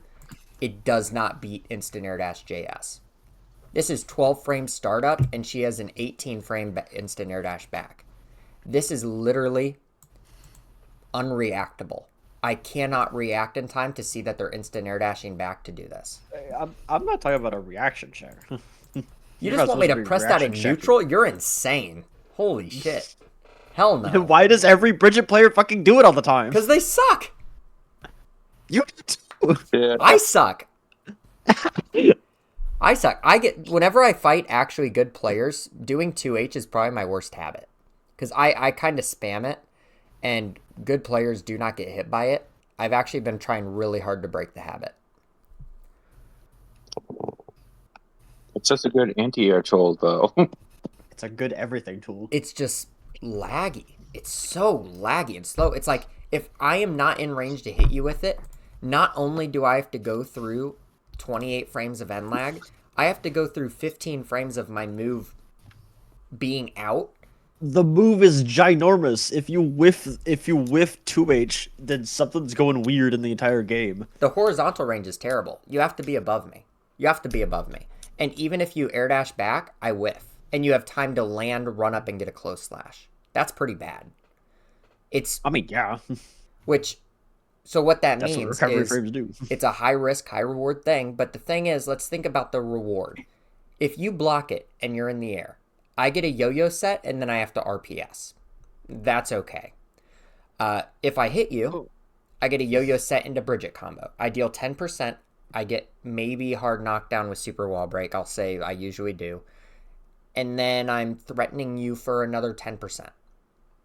That's Bridget's win con, but it's not a super strong win con. And if I miss it, I get close hit counter slash by almost every character in the game. Bridget has low health. The risk reward is not there. Like, it's influenced by factors outside of the move itself. Because if that move was on Soul, it'd be like the best move in the fucking game. But it's not on Soul. It's on Bridget, who's just a character with objectively bad flaws.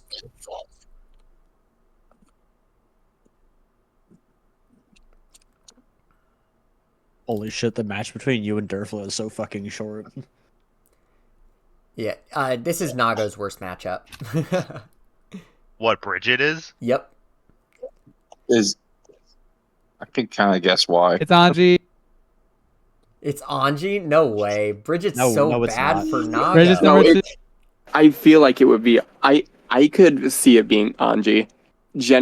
Genuinely, I pick out Nagos if I see them because it's just such a fun matchup to just wail on Nago. I do not have to think. I do not have to try unless it's Durfla. In that case, I very much do have to try.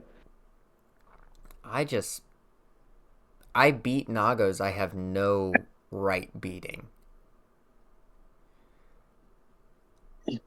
I'm pretty sure Bridget is Naga's worst matchup. Yeah, I would not be surprised. I'll give it up because Durfla said it, but No, the Bridget matchup really sucks a lot too. You could say it's either one. I'd be okay with that. yeah, it's just Nago does not have the defensive tools that you usually want. He has an okay 6P, but his neutral like, I can sit back, set my yo-yo, and in order to advance, he has to spin blood.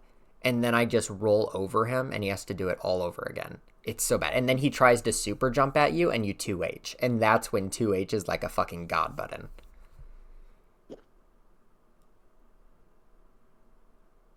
And 5H. 5H outranges his 5H unless he's at full blood.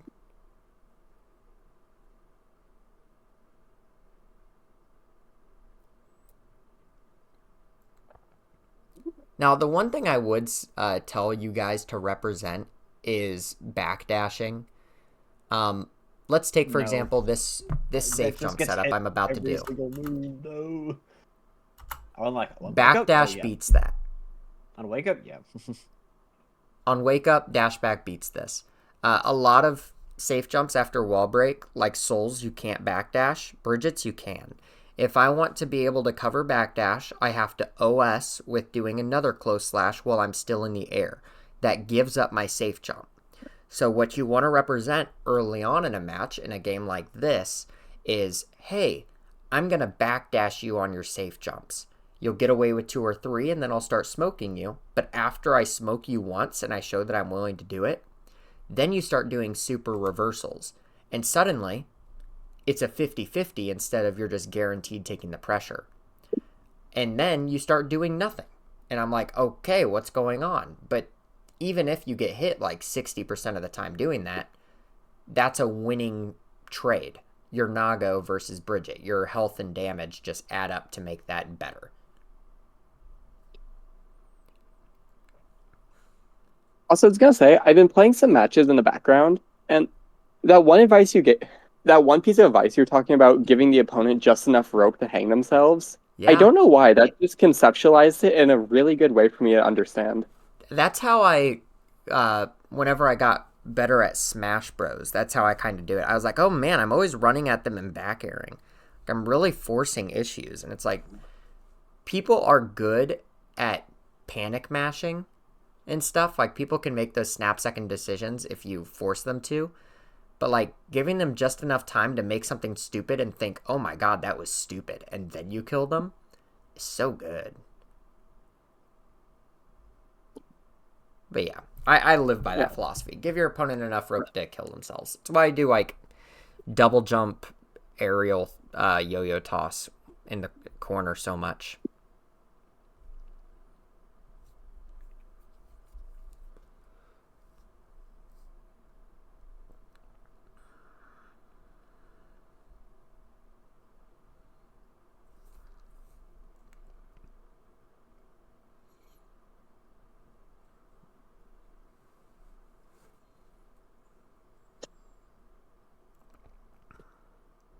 I have learned another mix that you guys are gonna not like.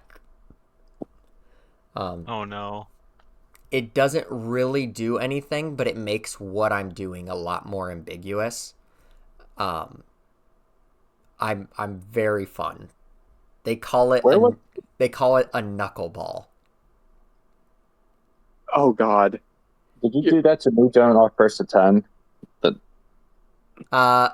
Maybe I did it once or twice during your first. I did do it against you a couple times. It's that little downward sway after the 2K2D that makes you like, oh shit, he's going low, and then I go back high. Yeah, you did that. The mental stack there. Somebody did it to me, Ramilia, the person who like found that, and I was like, oh shit, I'm stealing that, and it works on me, so it's gonna work on other people. It does nothing except it makes what I'm doing much less telegraphed, and it's so good.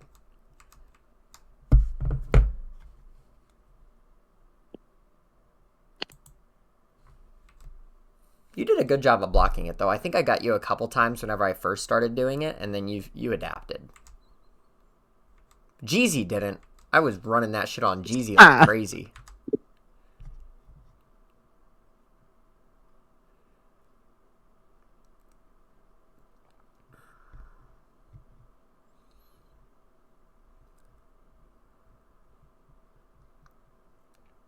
That was a misimprint, I can tell.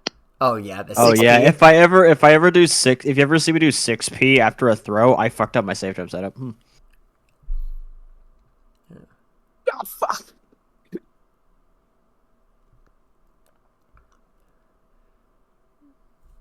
Nice. I was not able to transform, so that was instantly a good round. No transform. A very good round start against ABBA is just walking back. I think jumping is okay, but she actually has very good anti-airs. I think walking back slightly is just kind of the best thing to do. Yeah. I mean, she does have crazy K buttons. I guess she could do like hop into 2K or 5K, but I think you can beat that out. I was gonna say, I know B Show is starting doing like dash forward K on round starts. I don't know what that's trying to beat out, but it's working for him. Yeah. Well, dash forward K against Anji? Like just anyone in general. He just throws it at he just does it. Yeah, I mean, I feel like that's just a good tool. Oh, that was a cool. Okay, that's sweet. That's sweet. That was an awesome one. I'm glad you guys on comms caught that. That was entirely intentional. I'm like, the BRC forward is coming. Calling out BRC forward, I feel like a lot of people have started doing it since we've started doing the Midwest Smash. I feel like it was only really me and Jeezy, and then we just abused the shit out of it. And now a lot of people really do it. And it's just good. Nameless, you're in the call, right? Yeah. 2K after you block Anji Nagia. Oh yeah, that shit is like basically guaranteed. -7. Yeah. 2K after I blocked Nagio? Yeah, 2K. Your 2K is big enough, you'll always get the punish. You will basically. I have to be like maximum range in order to not get punished by Rabbit 2K. Okay, that's good to know.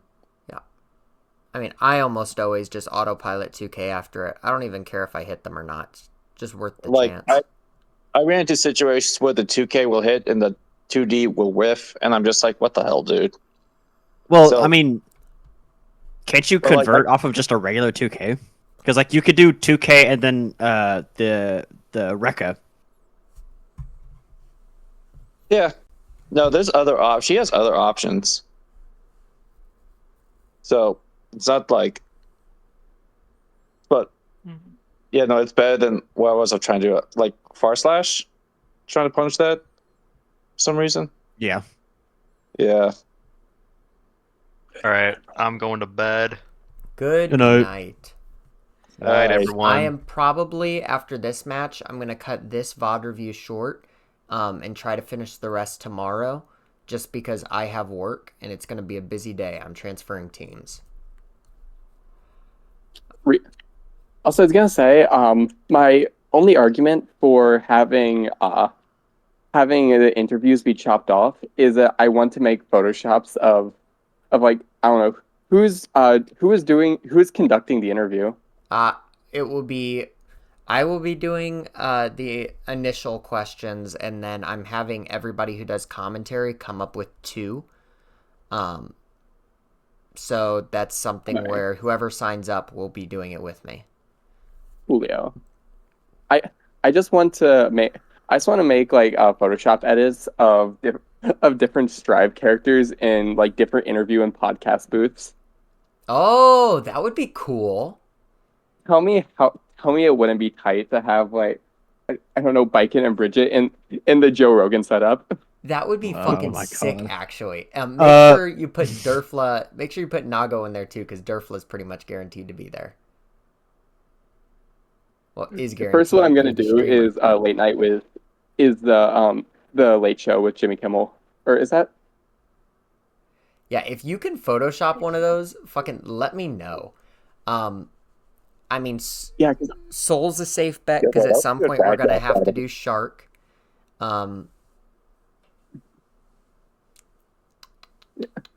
Let's see. Soul's a safe bet. Oh, if we interview Nameless, would we do ABBA or Geo? Nameless, who would you want? I will say Geo because that's usually the character I play. Okay. Like we can throw in an ABBA later for those times when I want to do an ABBA run. And then And then I'll just like pick the color that they made the farthest in or something. if we ever interview Django, could the interviewers all be minions? Yeah, that's what I was thinking. Or having like a studio audience with all the minions. Yeah, that's good. Let me know if you do it, because that would be hilarious. Okay. In that case, do we just like hit me up on who the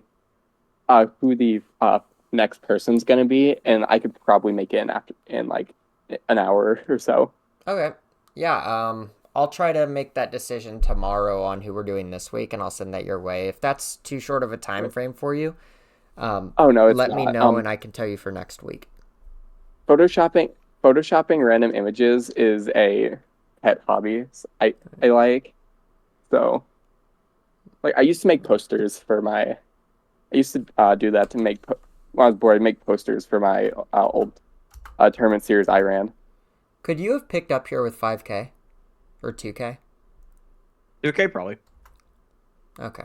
I'm not sure why the fuck close slash didn't work there, but you know sometimes shit happens. Yeah. Oh my goodness! Don't get me started.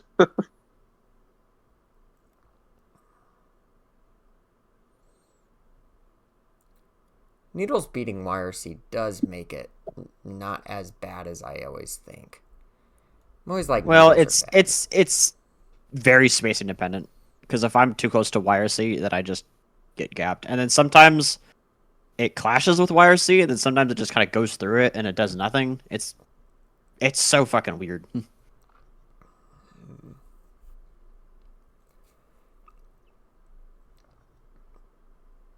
Oh, no. I'm so lucky conversion that there. far slash actually worked. Oh, you die. Damn. Yeah, I'm lucky. I'm lucky that kills.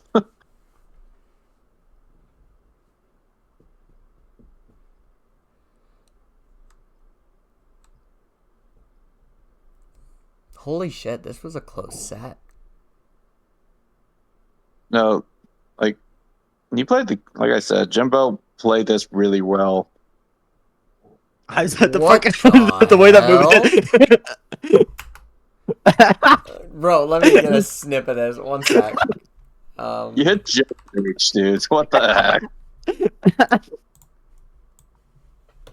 You hit the key and Abba took that personally. Like, what? That's The crazy. privilege check. Oh my god. Wait, I gotta post that real quick in the VOD review chat. Damn. Outplayed. Alright. Cool. Wrong one.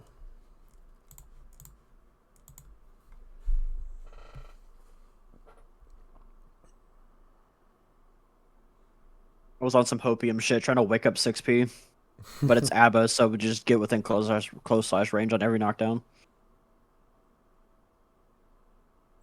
Oh, I like that run-up grab. Jealous Rage, you can just kind of afford to do that against Anji. Oh, and you catch the backdash, too. That I actually would have gotten out of there, but I FRC'd by accident. I mashed BRC too fast. Oh, does normal backdash BRC beat that? I hadn't no I didn't I backdashed and I was like, oh shit, there's a super coming. I had a mash backdash or a mash BRC, but I mashed too hard and I did FRC. You can mash if you see you can mash a Roman cancel and block it. Interesting.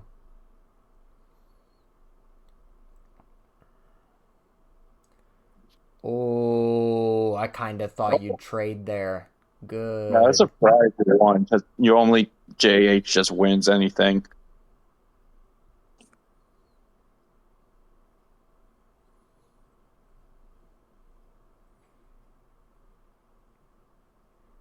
And Yeah. you said butterfly too close and there's 2K kind of gaps Anji in this matchup. Yeah, honestly, you should represent that a lot more. Your K buttons are really good. Like 2P and 2K blow up Anji so effectively. Why does Abby have a four frame? Abby. Abby. That's my girlfriend's She name. needs it. I'm so used to saying it. And then I totally forgot how Downside worked. And then just died. Oh, damn. I Jimbo, I thought just you came won back to this. the best What the moment. hell? No? No, I snuck in a win from that scramble. All right. Well, I am going to call this a night because I have a job. We're gonna pick this up tomorrow, probably a little bit earlier in the day, or not earlier. Tomorrow's Friday. Probably gonna pick this up tomorrow. Try to finish this out. Thank you guys for popping out tonight. Is there anything you guys like to talk about before I take down the stream? So you want like the Joe Rogan setup first? The Joe Here, let Rogans. me put up the stream, then we can talk about that. Peace out. Yeah, sorry, I had. Hello, everybody. I am back to finish out the VOD review for the Midwest Mash 11. You're going to bear with me for a second while I make everybody aware that we are doing this now and that they can hop in, and then we'll just hop right back into it.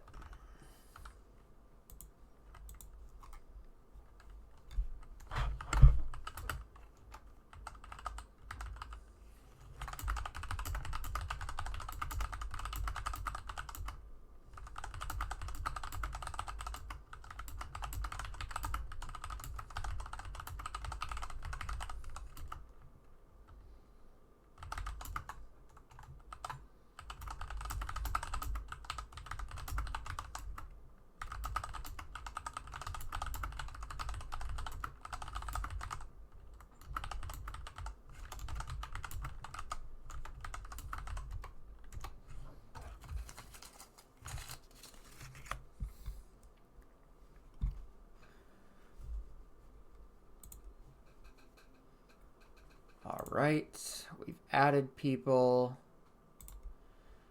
We're streaming on Discord. Got the Twitch pulled up. Everything looks like we're streaming. That's good.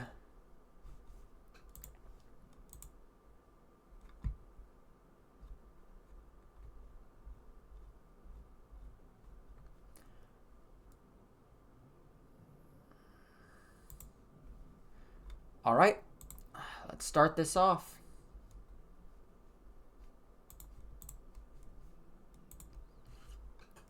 This is the end of the Jumbo match. So we did review this. This came out to be a Nameless victory. Good job, Nameless. I know they were talking a little bit about this matchup as of yesterday. I'm sure they got into some of the details in regards to Nameless. I would just say in general, be willing to go for things to make your stagger pressure more threatening. You have great stagger pressure. You need to represent other options to make it really scary, because just down backing against you is a viable option that people have started to represent. And then they just try to react to an overhead. And that's not an RPS you really want to play. You can really open people up if you're willing to go for throws, if you're willing to, go for close slash and a close slash and a close slash. That's another way to really actually scare people. And that's something that I actually am going to make a note of. Going into close slash and a close slash and a close slash is a good option to scare people out of just holding that stagger pressure. You don't got to commit to a far slash. You can steal your turn. Now, if they're fuzzy mashing correctly, it becomes more dangerous, but I mean, it beats throw as well, and that's why you have your stagger pressure. Force them to fuzzy mash and then make your stagger pressure just delayed enough to catch that. If that takes practice, then it takes practice. Good 6B. We're going to see this. This was a fairly sharp-sided match. I think the meme has really, really good ways of fighting these out. I think they're just a little bit too respectful. And then, we can always work on setups and stuff. But just gonna focus on the neutral mostly for this because I'm sure Jared knows.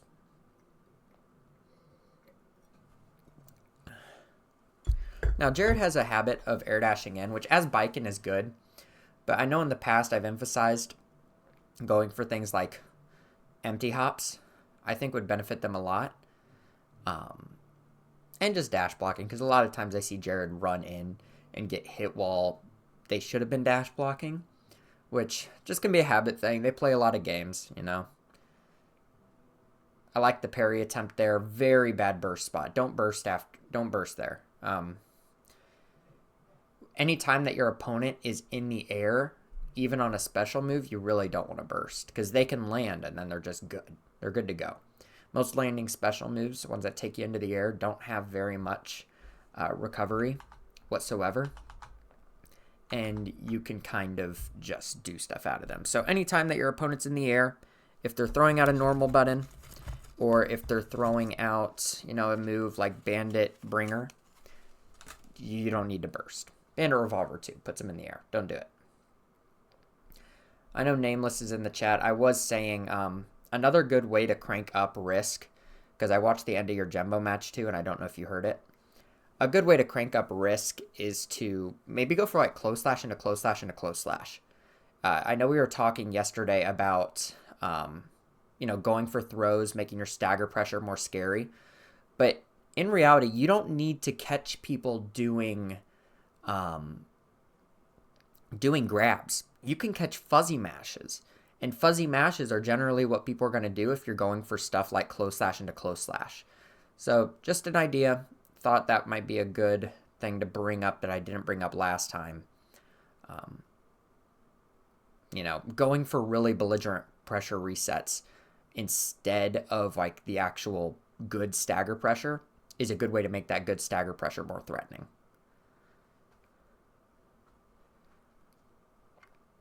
Now, you don't want to be too stupid about it. But I find I've had success going for like close slash 3 or 4 times. And I'll just go until somebody shows me that they are actually willing to mash out or they get hit. And then I can start like playing favorable RPS there in the future. It's just like showing a mentality. Oh, unfortunate drop. And no side swap. That's unfortunate too. Actually like the idea. Oh, you could have punished there, Jared. But the tether gets the 2P. Love to see it. Far slash round start. You like to see it. Run up 6K. Not sure how I like that. But, you know, we're doing okay here. Ah, 2S there into Habari would have worked. And that is a greedy, greedy special. I know Jared doesn't typically watch these, but there are some things I think we could look at where I think the ideas they present in neutral are not, they're not trying to go for too hard of stuff. That's not their issue. A lot of people will go for things that they're just not good enough, or they'll like think like, oh, I can do this, and it just doesn't work. I think you're going for too simple of ideas. And I don't think that makes you more fundamental. I think it makes you less fundamental. I think you're kind of just pressing. And that's okay, especially as Biken. You can press, but a lot of times I notice you pressing buttons that I'm like, you know, far slash there would have been better. Or just empty neutral jumping there would have been like a really good, strong, fundamental option that Biken would really reap rewards from. A lot of the times, if you're in the air, you air dash in, which is not good. It's not a good option. That's a bad option. Air dashing is a bad option that you make good by doing other stuff. It's a mental stack. And if that's your main way of approaching, and then the rest of your neutral, you're standing there and pressing far slash, or, you know, you're jumping and then falling gun, those are very expensive. Like, falling gun isn't terrible, but it's bad because it's expensive. You can't be relying on that. Otherwise, once you get your mix down, because like, I think if Jared labs his mix on grab, you'd be in a great spot because he gets grabs and then he messes up his Oki, which is unfortunate because it's like, man, you won there. You earned it. Just don't mess up. Did we watch this match? I don't think we did.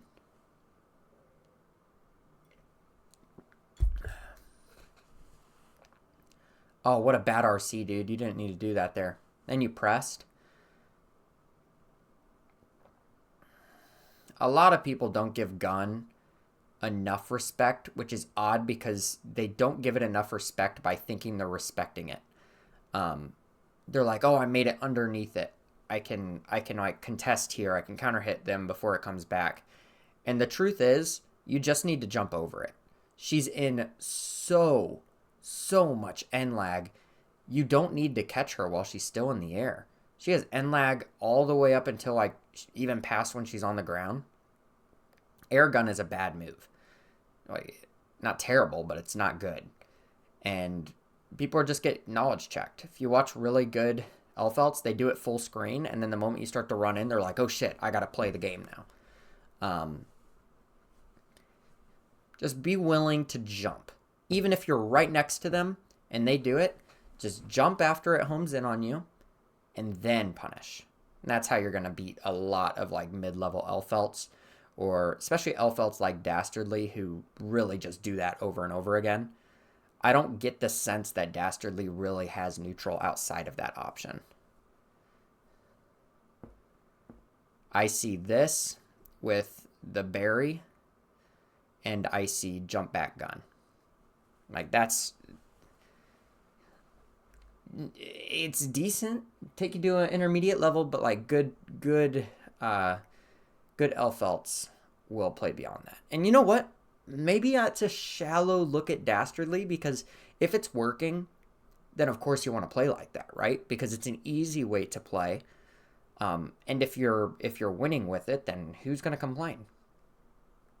I say go for the easiest version of yourself that you can like autopilot to win. That's great. Like honestly, right there, I would go for another reset there. Just keep going into the first Rekka until they mash out, because I don't think he mashes out once this entire set. Make it even easier on yourself. Do close slash into it. Force him to represent 6P, and then your stagger pressure gets that much better. That's where you get scary, where you're like, oh, will I Rekka here? Uh-oh. And then maybe they block the Rekka, and you're like, I'm going to reset it. Or maybe you hit with the Rekka, and then you reset it. Because, like, what are you going to get out of Rekka? Maybe you RC it, you spend all your meter, and you get less than a normal damage from another character? Hell no. It's not good. Just reset it. Do it again. Until you can, like, break the wall without meter. Or maybe you have extra meter. Because you build great meter doing it.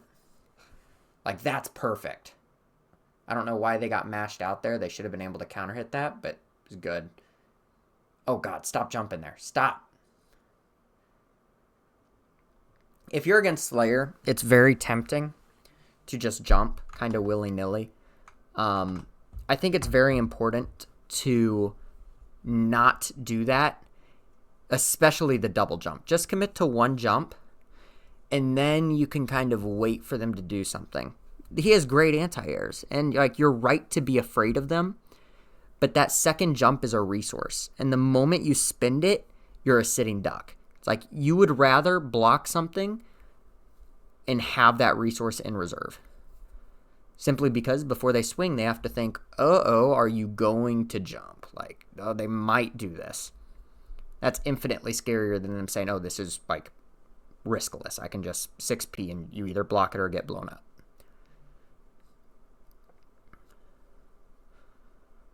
Oh, bad RC.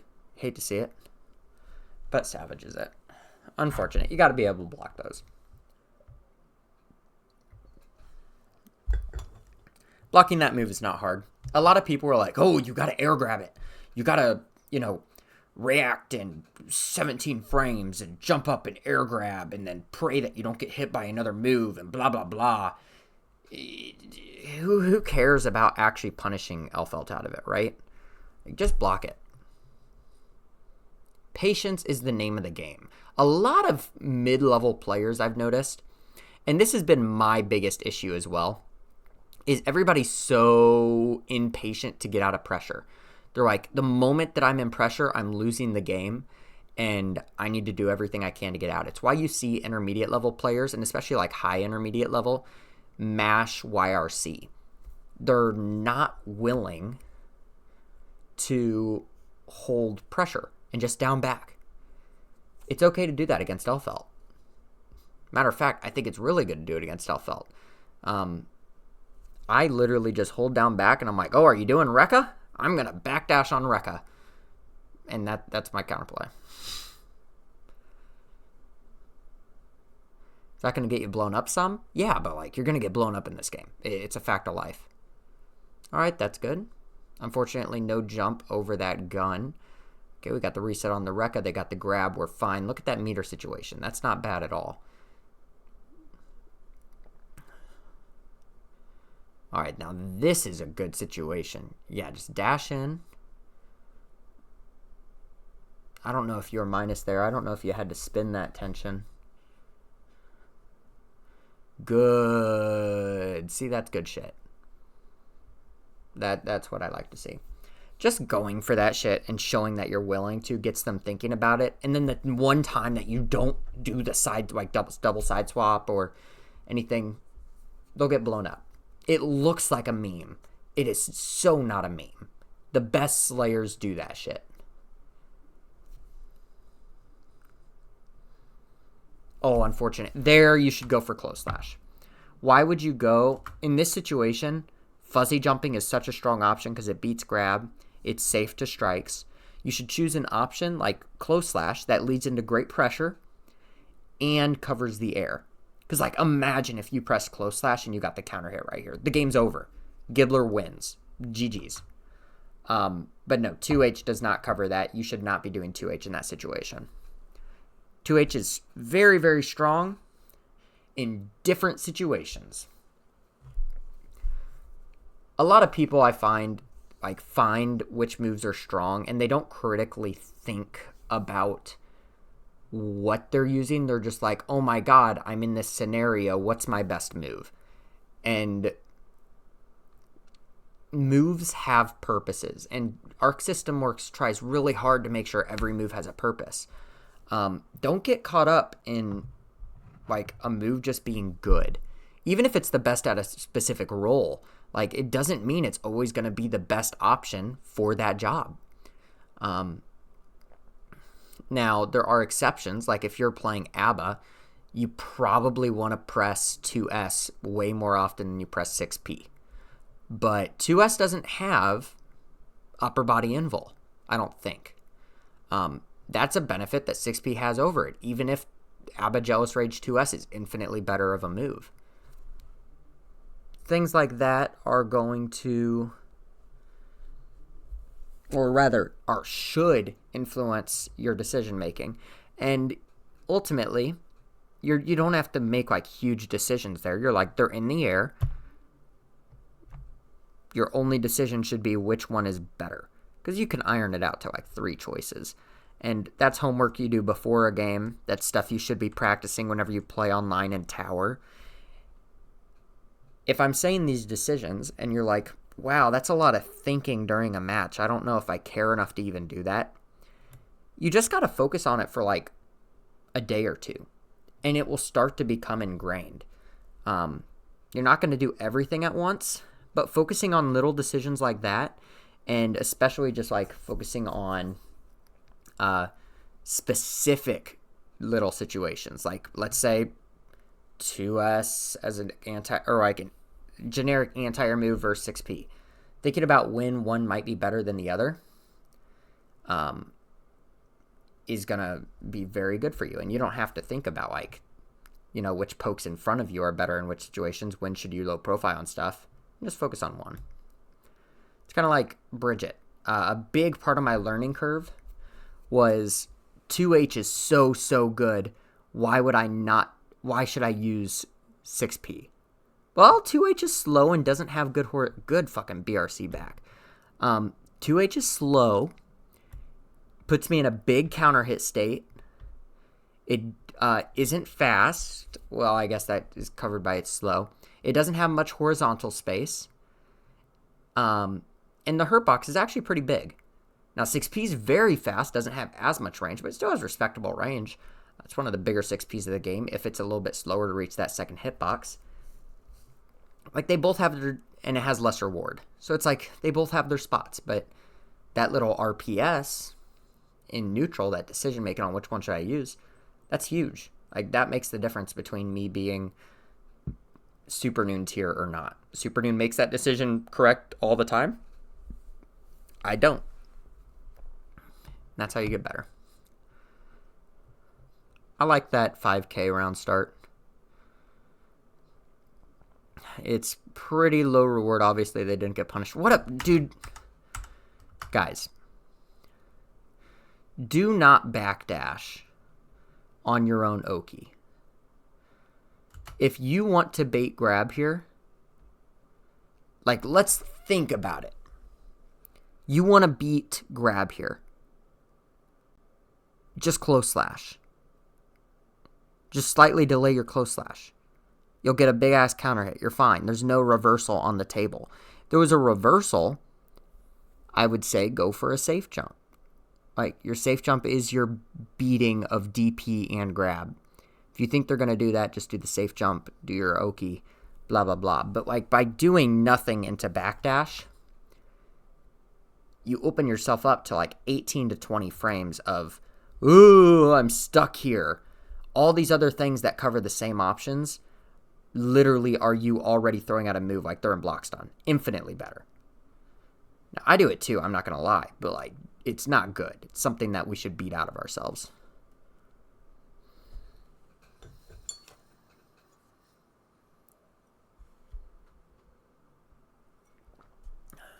Oh, don't RC there, dude. You don't kill either way. All you do is you take the wall break, they're one hit away regardless, and you have 50 meter for a 6-6 BRC. Terrible RC. I'm sorry, Shark, I'm going to call it like it is. Terrible RC. That did nothing but spin your meter. We call that it. Like, I don't know what you're trying to do. Maybe you were doing charity for Jumbo. Good 6P. Good shit, Jumbo. Got the backdash. We eat that. They're still in the corner. Meter situation is great. Honestly, you could have gone for a fish there. It was a K but normal, so you don't really want to go for another thing after, but I like the ambition. JD there. You get the wall break. Ah.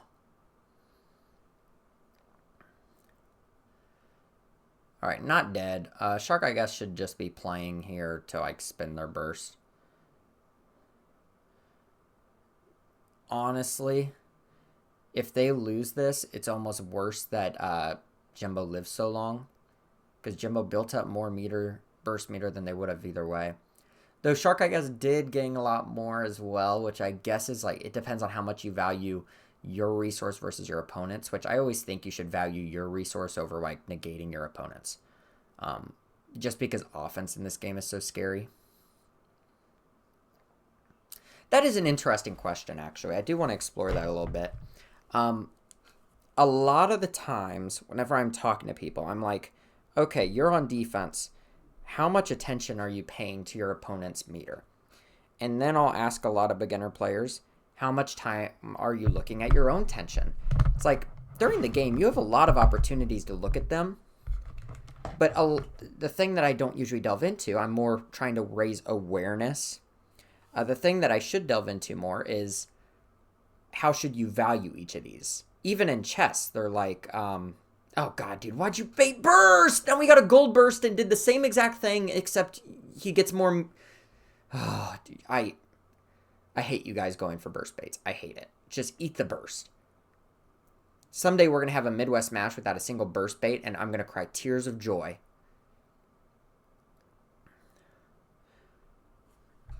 But valuing the, like, how should you value each meter? Like, how much is 50 of your tension worth compared to 50 of your opponent's tension?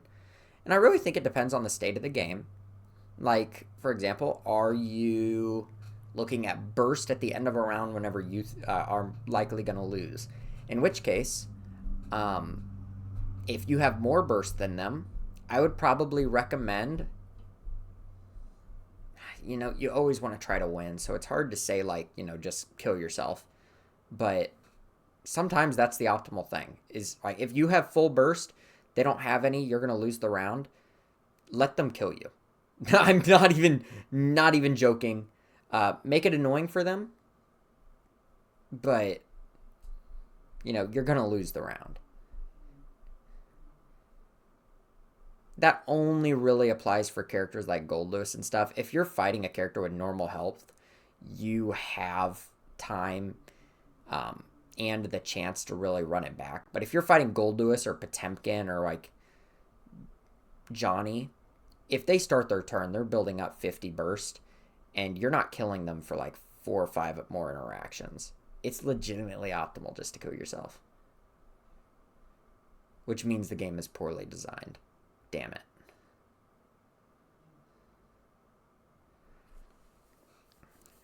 Shark's doing a good job here. Shark's not scared of swinging into spin, which I really like. You really shouldn't be scared of swinging into spin. It's just going to happen sometimes. It's that strong of a tool. And even if it feels bad, you shouldn't really try to counterplay it too much. Like right there, that's fine. Look how little damage they took from that.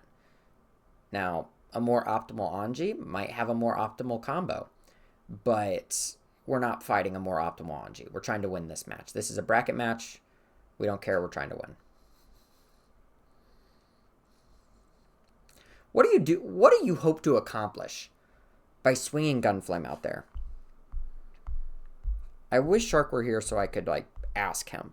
Against Anji, you are not doing anything by putting that out there full screen. He's going to either spin through it and be plus bajillion, or he's far enough to just jump. Gunflame's not good in a normal matchup. It's definitely not good in this one. It's slow. It's advancing towards him, and it's like, please auto guard. Good 2K.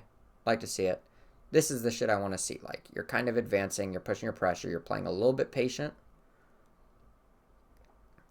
It's good. Waiting for them to stop. Force your 50-50. You take it. You get another chance to be a menace. And they're dead. That's perfect. And it was Soul running in and starting the pressure. It didn't involve hanging out full screen. Why does Soul ever want to be full screen swinging projectiles? You're not Testament.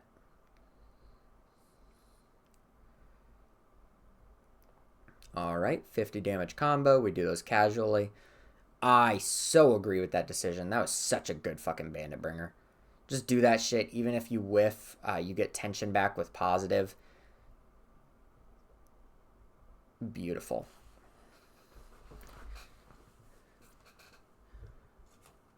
And the best part is, I would agree with that decision even if you had more than 50. But the best part is, because you don't have 50 as the wall breaks, your opponent's not really thinking about you committing to a special RPS like that. And if they block, you don't have to RC. That's not a bad RPS for you. You can kind of just swing and save your 50. And you had enough health that you're chilling. I think that was a great decision. My only worry is that you plan to RC if they blocked, which is a terrible idea. Play the RPS. Not terrible. I just disagree with it personally. Objectively, it could be like a very good option, but I say be greedy in that situation.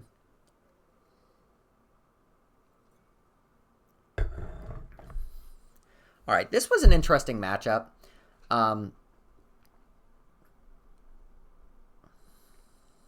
We're going to have to see the moments when Durfla started. I'm more interested in looking at how Durfla handled this.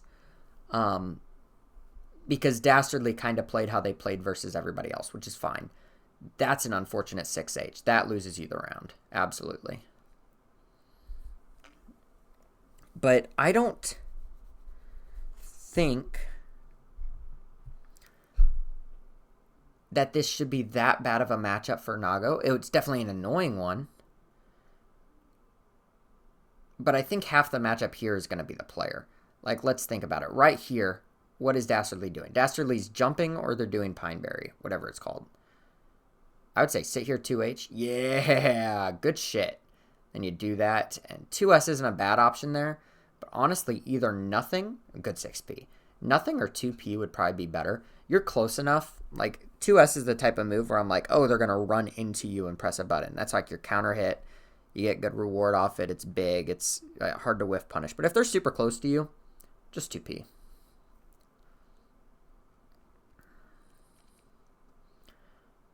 All right. I actually agree with that burst there. Don't let them build up the meter. Good counter hit.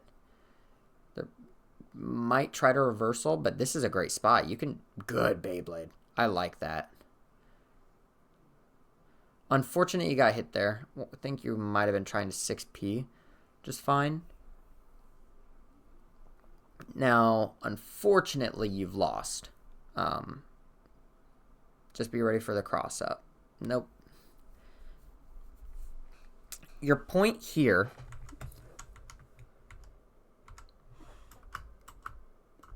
this is your point where you have a chance. YRC. They've committed to Rekka.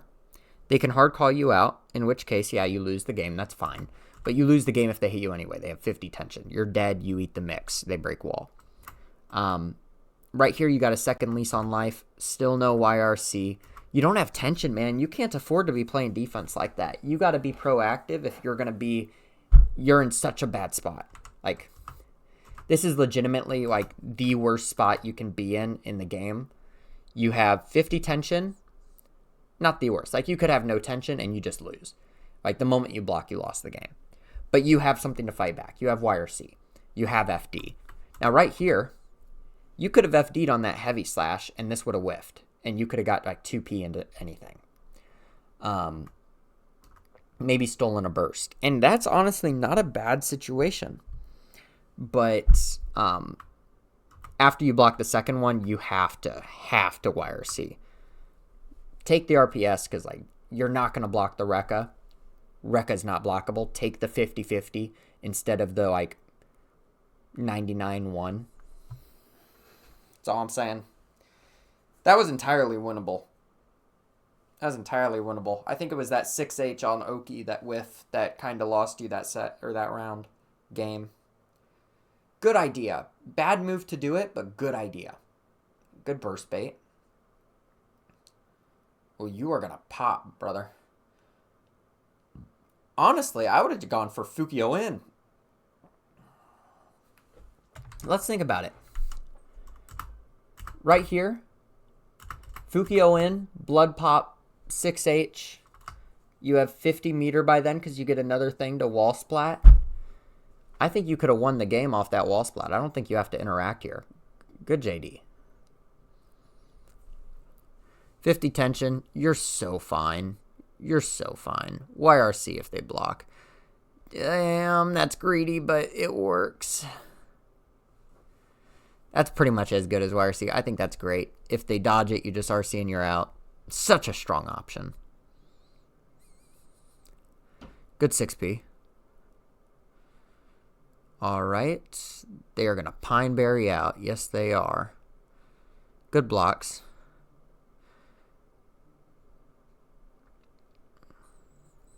Wasn't ready for them to reset. That's fine.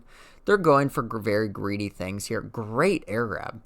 But ultimately, the thing that you should remember is that they're not getting anything off of that. They're building up meter, but you're building up meter too. Like, you're not really FDing, which that's a personal decision. You can decide whether you want to or not. You're building up a good amount of burst. Like, you're not exactly sad here. I agree with this burst. Put him in the corner. You could win here.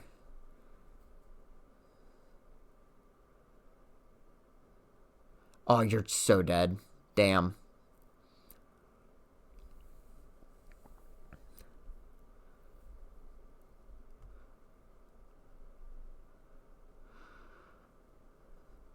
Now, the important thing to note about neutral in this matchup, the standard counterplay to Elfelt doing jump back gun is just jumping. forward jump, don't commit to an air dash. Nago can do that. Nago can do that quite well.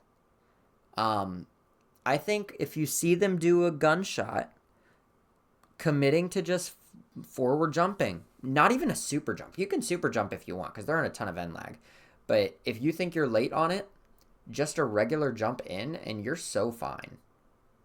Good mash out. Oh, you had the hit there. You could have taken Oki. You did not need to spin meter. I agree with the 2H, though. They've been representing that Barry out too much. Unfortunate. I agree with your decision making, but it just lost.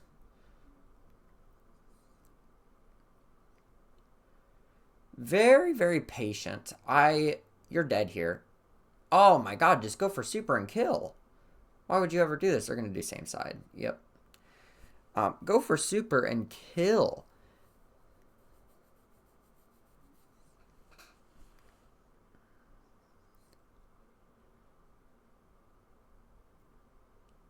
Unfortunate. You're on point with your decision making. I think there was just some executional errors here. I don't know if maybe there was a connection thing. I doubt there was a connection thing. Y'all live pretty close and aware. But, ooh, clean. Very clean. I like that. I'm watching that again.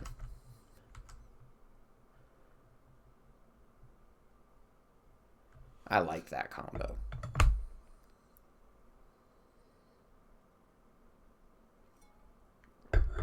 We go back. Yeah, I'm seeing these very greedy approach options that really don't leave you with much once you get in. Good super.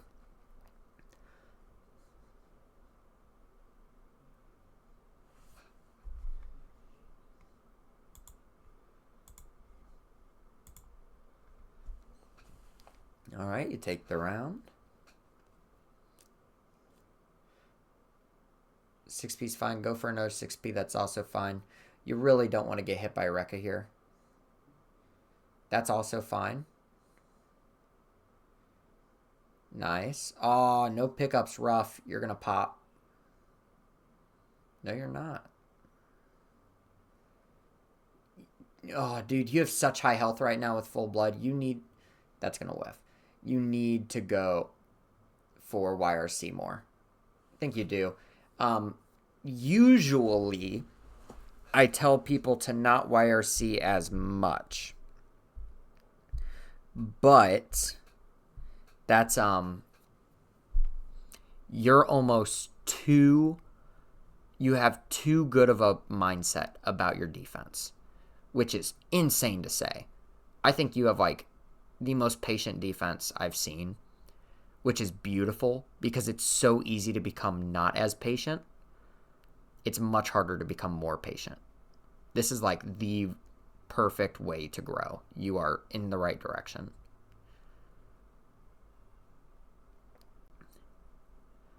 And then it becomes really scary when you do decide to commit to things like that. Like, for example, I think our matches, you do a very good job of being patient and trying to RPS correctly. But the fact is, you don't have to really play that RPS with YRC. So long as you don't do it whenever I'm rolling, because those are safe jumps. You don't really do it on close slash. Bridget's very susceptible to YRC. If I 2S, you can YRC. If I far slash, if I 5H, you can YRC all those and force me to guess for game. I think the same is true for Elfelt, where you're kind of gambling on these supers. You really don't need to. What a super. What the fuck? Oh, you're going to pop. That's so sad. You didn't deserve to lose this one.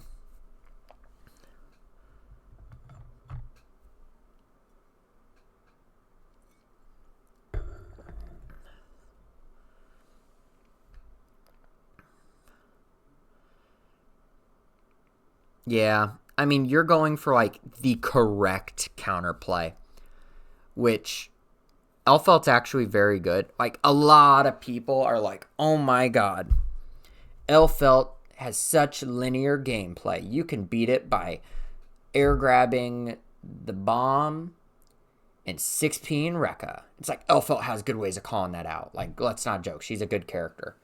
But YRC is like the best option against her. She's kind of like Zato in the fact that like you kind of get rid of her entire game plan just by YRCing. And you're going to build your YRC back. It's expensive. You get meter penalty, but it's not that bad, you know? It's worth it.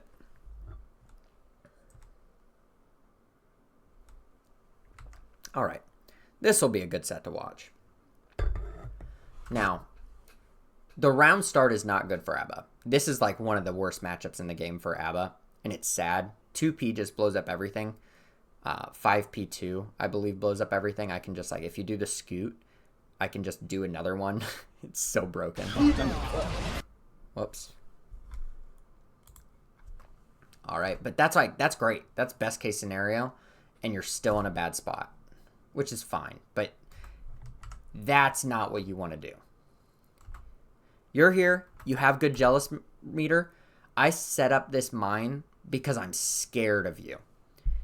My goal whenever I set this is not to beat you in neutral. It's to waste your time. I'm doing this so I can sit here and jump or 2P and then just like try to roll over you to force you to sprint over to me again. And I can get rid of most of your jealous rage that way. Your goal here should be to get in. And then you try to call out like a roll or an air dash in with 2S because it's disjointed as fuck. But the moment you backdashed here, I think you backdashed. Either backdashed or walked back. Bam, backdash. Like, what are you scared of here? Like, if I was doing fireball out, that would have hit you anyway. And I did mindset, and you did nothing. So that backdash accomplishes nothing except get rid of your own jealous rage. And I'm okay with that. That's my goal. I was going to say, I think I saw a roll, so I was blocking. That was supposed to be a block. Yeah. Joe just got backdashed by accident. Yeah, and that's fair, but like, let's think about that. I set, this does look like a roll, and it was a roll. But you had so much time. You did not need to be scared of roll at that distance. Roll is not that fast. Would have taken me probably almost like 40 frames or so to get to you. And then I'd have to cancel into a move. You had almost a whole second of travel time where I'm coming at you across the screen. Guilty Gear feels very fast-paced while you're in it. Once you're watching these replays, shit kind of moves sluggishly. I was watching my own replays versus GC, and I'm like, man, these characters move so much slower than I always like think about. I'm not going to teleport to you, you know? Like, we're full screen. There's a good distance here. You don't need to backdash. Just sit there in 6P. And then if 6P was, you're like, okay. And honestly, I don't even think you should sit there in 6P. I think you should dash forward in 6P because look at what I did. Okay, bam, great. Absolutely. If you are here and I commit to roll, let's say before you didn't commit to backdash here, you're just dashing at me. Even if I air dash back and swing a move, 6P counter hits me. If I decide to roll to counter it, 6P counter hits me. If I decide to try to avoid you, like you can make that determination whether you want a 6P or 2S. Honestly, 2S is fast enough that I think 2S would be a better option. I can't throw out like air dash back heavy slash. That's how I probably will be honestly. Yeah. Honestly, if I didn't backdash, I could probably catch up to you before you hit the ground. Yes. She's just that fast. I kind of gave up my entire advantage the moment that I jumped. I jumped because I was scared and I wanted to try to roll over you, and you used that to get into jealous rage, which is perfect. Like, you beat me in this neutral, and then you backdashed and gave it all up. But yeah, you have the right mindset there. Like, just dash forward. You could have caught up to me. You're fast. You're fast as fuck. You have to capitalize, which it sucks. Like, the onus is on you, which is why it's a bad matchup. Man, Good side. If her hop kick gets the bounce back for the counter, she'd be great. Oh yeah. That punish would be so much better. I mean, it's a clean side swap, though. I did not expect it to actually swap sides. Which is why I got counter hit by it. Good job there. Now you forced the mix. You got it. Could you have got like And a then, 2H yeah, just ran. carry right there? What? So let's look at this hit. Non-counter hit. This pops. Could you have got 2H here into key grab? No. Okay, yeah, because I would have teched way too hard. I think like the best possible scenario is like the Rekka. That's my fastest reactionary thing. Reactionary. Well, also, your 5K is pretty big and is like frame 6, right? I think. Yeah. Go ahead and, if you can hop into the... I have that bot in the Discord that can look that up really quickly. Can you pull that up and see what it is? Yeah, I can. One sec. Where is it? And low-key, put it in the Midwest Mash channel, not the Frame Viewer channel. It works everywhere in the server. That's just to keep it centralized for whenever people... So people don't spam it elsewhere. Oh, in our chat. Hang on. Yeah, just the general VOD review chat. Did I say Midwest Mash or did I say the VOD review? I think you said VOD review. Well, good.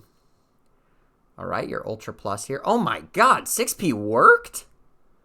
Holy shit. yeah, 6 frames startup, 5 frames active. Yeah, that's a great move right there. That's one that I would throw out. What's the recovery? 10. Yeah, dude, that's like riskless. You're still plus even if you whiff. And then you could have got the same Oki you did, which was 2H into Blue Wild Assault.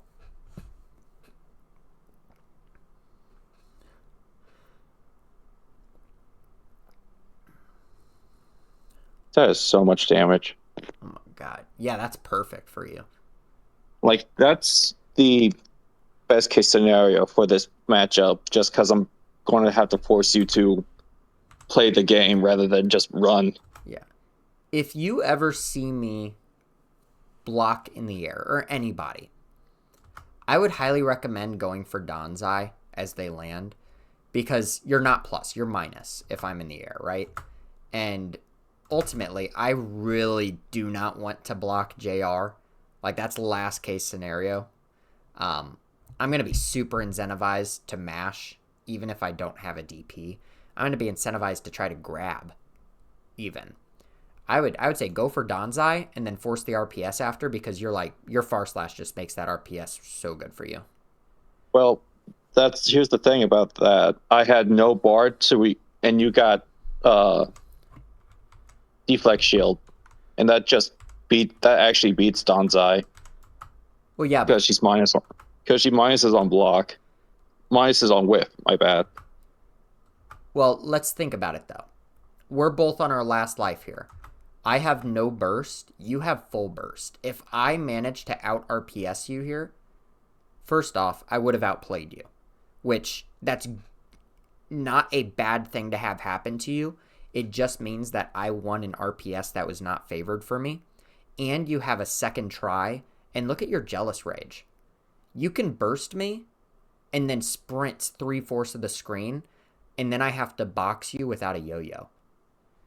Like, you getting hit here and bursting is still your favor because you have so much Jealous Rage. I think taking that RPS is fine. And if I spin Deflect Shield, then look at our meter situation. You have positive bonus, half of your JR that you can just uninstall out of to get a ton back, and full burst while I have nothing. No tension, no burst. I think that's a great trade. If you steal my Deflect Shield, that's a dub. All right. Yeah. And if I DP right here, because I'm greedy and I recognize that, I'm like, positive bonus, full burst. I am not fucking Deflect Shielding here. I'm going to DP and risk it and hope that I build enough burst to have a second chance if I ever lose neutral, because I'm going to lose neutral. You would have killed me, smoked me.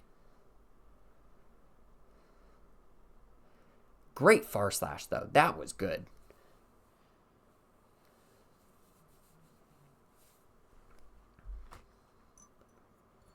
Yeah, meter management's going to make everything is relative for meter management. It's like you can be in an objectively great spot and then recognize that it's not as strong as like having less resources if your opponent has a relative amount to you. It really just depends. But if I'm in that bad of a spot and you're just that far in front of me, you're hard winning. Like, that's 95% chance you win the round. You should play like that. Force the issue.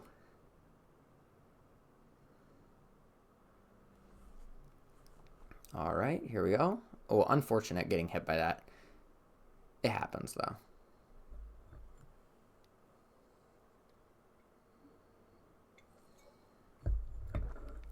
Now, an interesting RPS that you can play against Bridget is actually representing backdash against the low.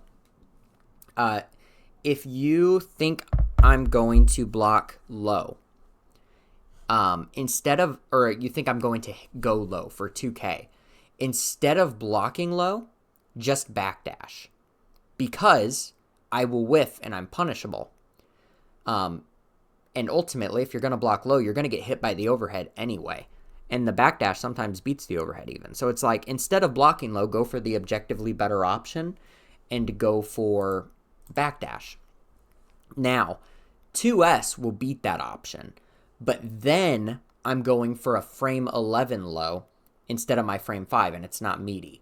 And then you can force some really interesting RPSs that people really haven't been forcing me to make. Mad about that. Like, I knew, I'm sorry to cut you off, but No, I you're knew good. the DP coming out in that situation. So I changed, and I still got hit by the DP. Bridget's Bridget's- DP is huge. It's weirdly huge. Yeah, and the thing, it lasts so long, too. And, like, I lost this game because of that, too. And I was being bummed out about that. Yeah. On one hand, I'm like, I do sympathize. Bridget's DP is fucking absurd. But you're playing ABBA Bridget. It's like, that's going to happen. That's going to happen at least once a set. Bridget's a bullshit character. I'll let you know.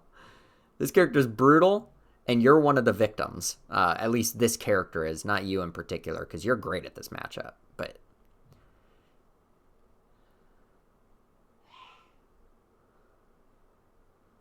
yeah, that's the worst case scenario for ABBA. Like, she'll probably, like, deinstall. oh, You're trying. Yeah, dropping the install mid combo fucking blows. You could have 6P'd me there. If I'm ever rolling onto you and you're getting out of Jealous Rage, I would honestly just mash 6P. Roll can't hit 6P unless I angle it downwards, which I haven't gotten around to actually like adapting to that just yet. I've never had anybody do it to me.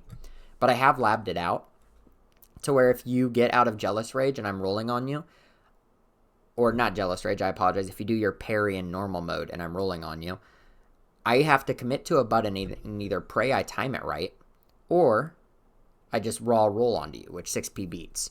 Nago will represent that a lot. It's very similar to his blood thing. I know you're I didn't know that. Say that again? Usually, like, I didn't know that. Parry is kind of bad because just you don't know what, because you still minus on it to a point. On a successful parry, so it's weird. I hate it. Yeah. The thing is, like, against a better player, it's good to represent that. Oh god, I forgot we had the fucking desync. It's not always going to be the right option, especially if I adapt. But the thing is, it's skill intensive. Like, I have to react to, okay, you parried. What's the timing? I don't play ABBA. I'm not used to that timing at all. I don't know how minus you are. I'm just kind of guessing, oh, this feels right. I'm going to swing my meaty now. And if I whiff that shit, I get smoked by 6P anyway. And if I decide to play it safe and just keep my roll going because it's a continuous hitbox, I get smoked by 6P anyway. Oh, God, what a rough spot. Yeah, I tried rolling it there. Roger went low. Should have blocked. Should have done the parry on that. Oh, hey. If you are seeing like this and you see Bridget doing that reel back, 6p. Okay. Yeah, you would have beat me there with 6p. You got a full counter hit.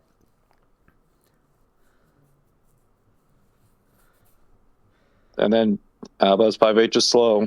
Loses to a far slash. Yeah. Bridget's heavy slash and far slash are pretty much better versions of yours. Yeah. Not fair. And then my normal B&B didn't work in the corner.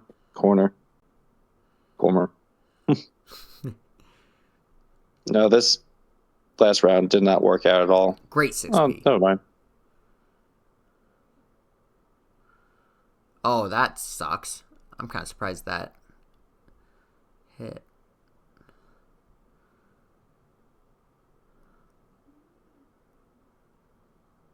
Oh, you should have killed me there. Holy shit. I Thank know. God. I second guessed myself in that situation. I don't disagree with the 2p because I did delay it a good amount. Like, that was just an RPS on my situation where that was just a bad RPS that I happened to win. Complete luck on my side. Don't take that as like an indicator of you doing good or bad there. It's just, I got lucky. And then 2S whiffed. Yeah.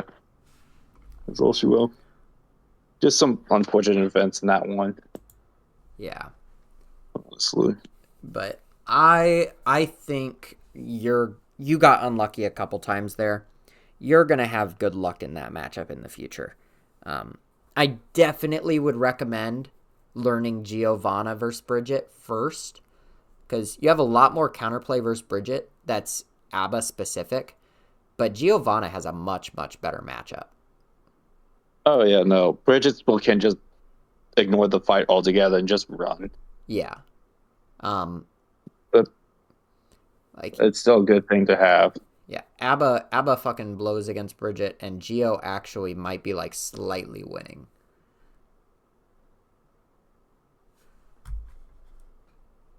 Oh, that's not on my screen. Okay. Slightly winning for Gio. I think Gio beats Bridget from my experience, but Bridget does have very annoying tools.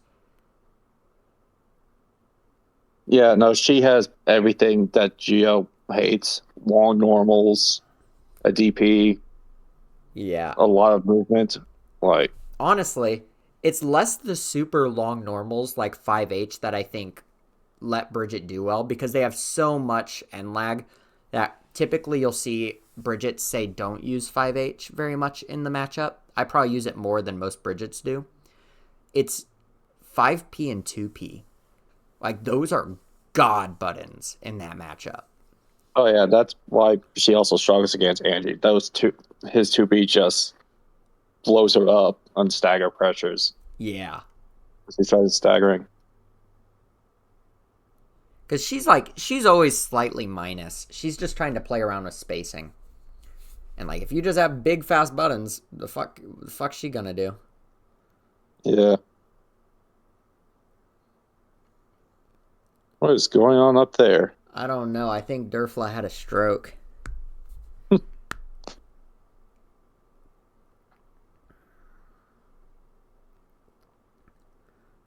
Alright. And we don't see the burst come out. Kind of surprised at that. But, good first mass for Shark. Or, first, second... God! Durfla's in my head.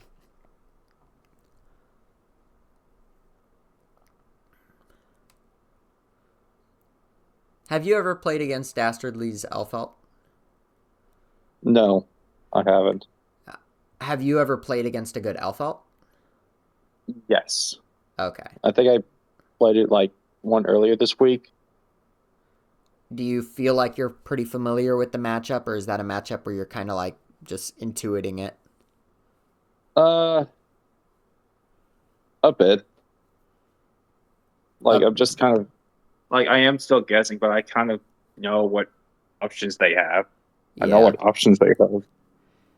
Beating her It's neutral, just... I think, is the most important. Like, That's the right shit that Shark's doing right there. Just like jumping, sometimes double jumping. Beats the gun. Really does. Yeah.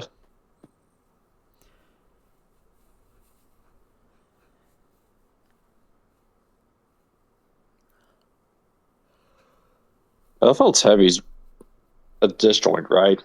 Yes. Since it's just a gun. Yeah, right there. I was going to say, right there, that's an awful spot.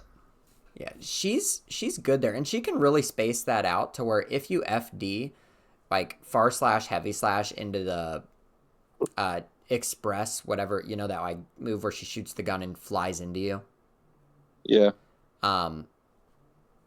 Close slash far slash heavy slash that is like super strong because she can be like +3. It's almost like Scooter.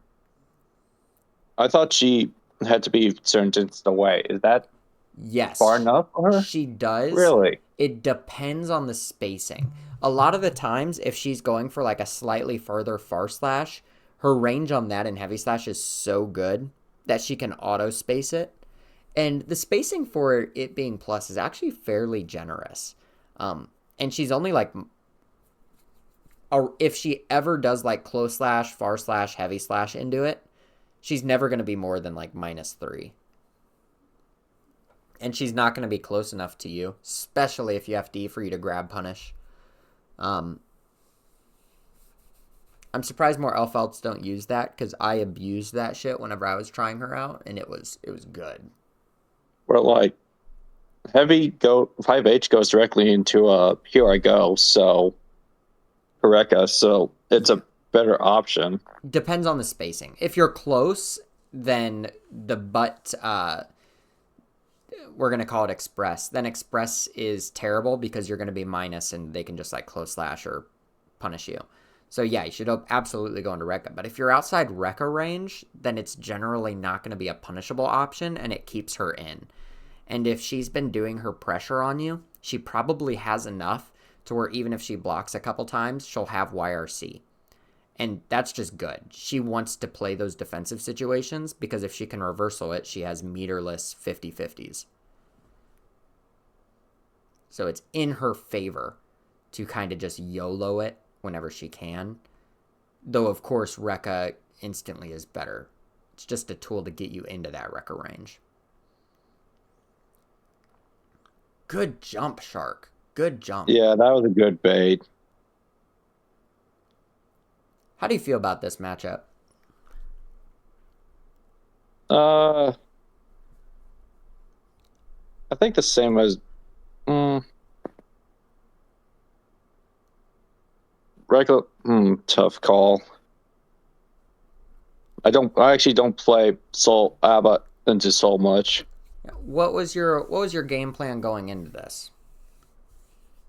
Keep up pressure. Okay, just like get it rolling, don't give it up. Yeah, like if I feel like DP's coming because Souls tend to just throw it out there, I'll just back off a little, see what happens. Yeah. Then Donzai. Yeah, I would say Donzai there would be a great option against Soul. Uh-oh. Oh man, I'm not Potemkin.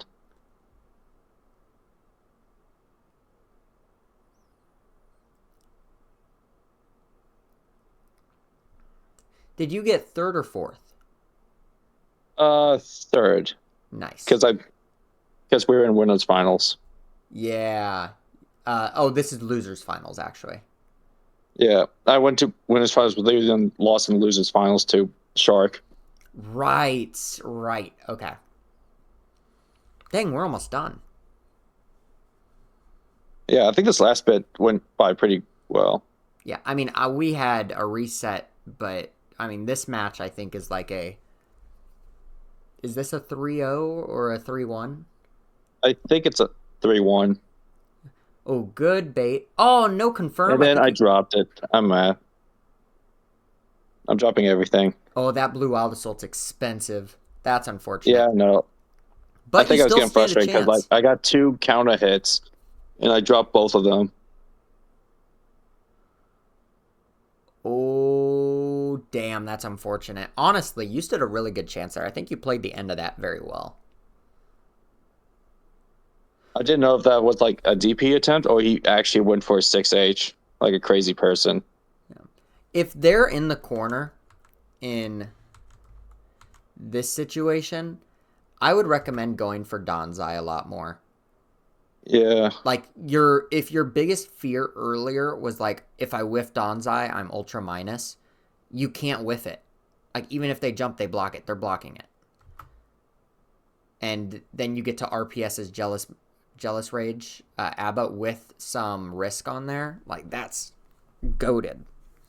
And if he deflects shields, that's still good for you. You get to play neutral with jealous rage, and they don't have wild assault for their confirms. Like that's good for like, you. Soul's one of those guys that can't just win that fight after because he can bring her in. Yeah, but you have 2S. Well, like I can't recover fast enough for that. After he blocks, are you saying after he blocks Donzai? Yeah, with when he does like the deflect shield. And then you just have to eat the pressure. There's no way he's plus there. You should lab that out and actually see, because you have great K buttons. I would practice mashing something like 5K if he does that, because you're definitely not gonna be that minus.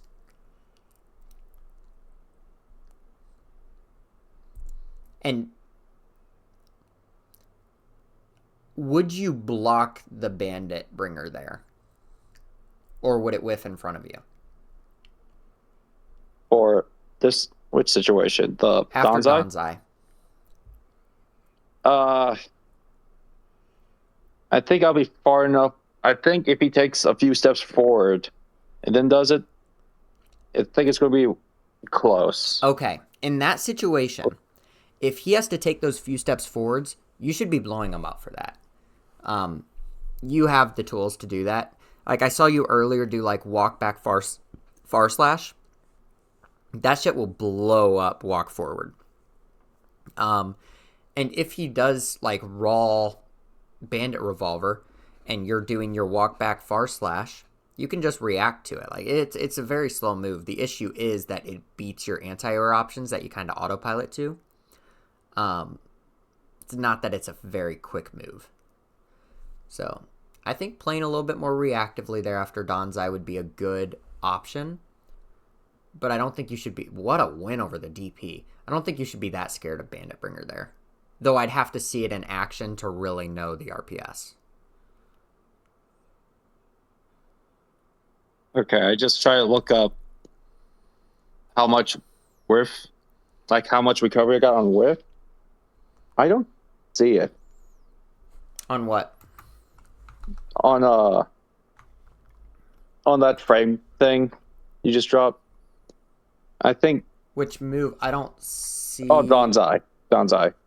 Are you doing that in the I guess VOD they're in review, chat. Midwest Smash VOD review section? Like in this like group chat. Here, one sec. I'm going to pull this up in the Midwest VOD review so I can show you where I want you to put it so we can quickly reference stuff. Okay. I think it says 25 on recovery. ABBA. And what? Donzai? Yeah. Slash frames. What's the input for Donzai? 623H.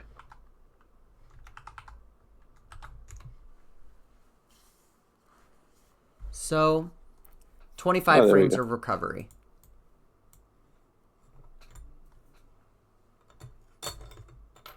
All right. Yeah, that's bad.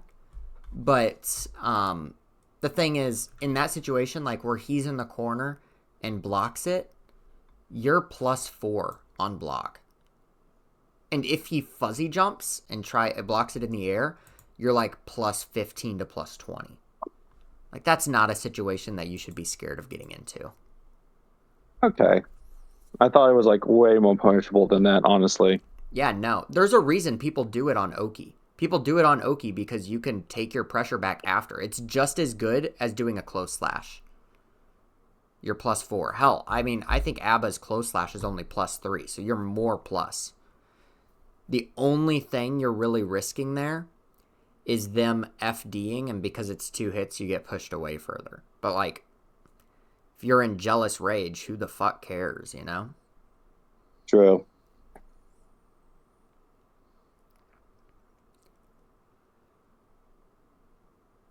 Good block attempts there. Good block attempts. Taking the grab there's good. Wish that Ooh. bounce happened. Like right here, that RPS you had there was so good. Honestly, you probably didn't even need to dash forward. You could have just stood still and far slashed. That dash forward kind of gets rid of your best options, which is your disjoint and like the length of your moves. You don't really need to dash forward. Just press it. And then if they back off, like right there, what's he going to do to whiff punish you? You have no whiff recovery and you're disjointed as fuck. He has to basically be within the range of your move to be able to whiff punish it. And if he's in that range to whiff punish it, he's blocking.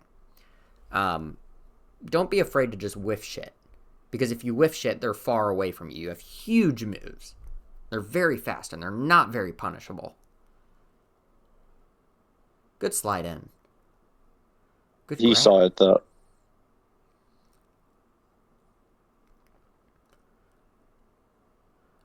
Unfortunate that you're going to start this round without Jealous Rage. That's fine. Wait it out. Good burst. Oh, dude, you were plus there. Why'd you RC? Wait, so I can get in. You were already plus, even if you just dash. Well, like I think what would happen is like if I get the 50-50 right, I get that last hit of the super, then it works. Wait, and then like I get the full combo off that. So you were hoping that he got hit by this. Yeah, he was expecting the overhead like every other apple would do. And just throw out the sweep.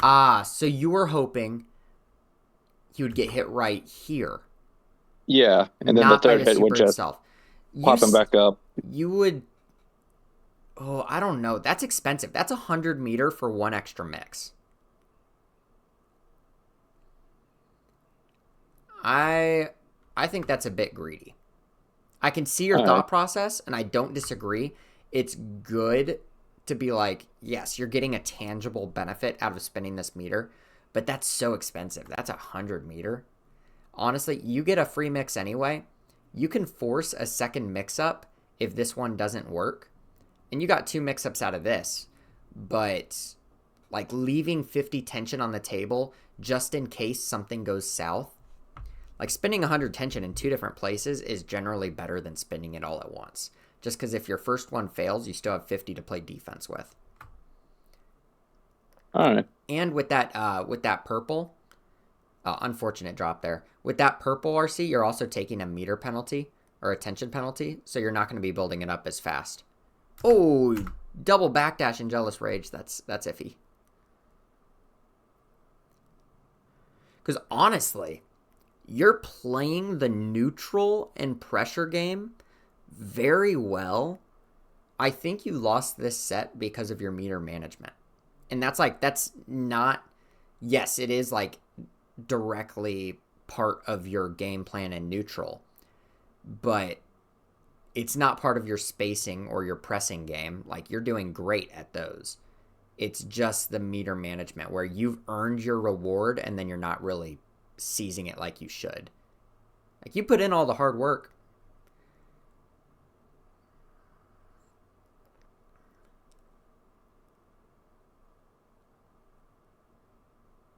Like I thought I had enough time for the 2S. It was 6 speed coming up, but not really. Yeah. Like right here. Oh, you're in such a good spot here. Oh, honestly, you're still doing good. I think you still win here. You get clipped. That's fine. He's looking to waste your time, but you have positive bonus.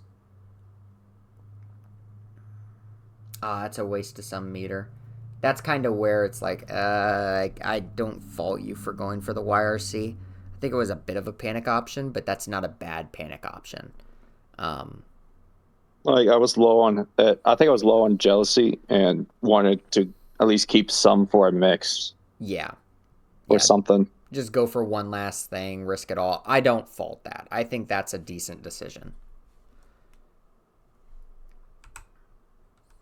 All in all, well played. I think that was a symptom of like you were getting a hold of it. I think you were just a little bit too trigger happy with your meter. Keeping it in reserve, spend 50 at a time, take your free mixes, and then spend it whenever you actually need it. All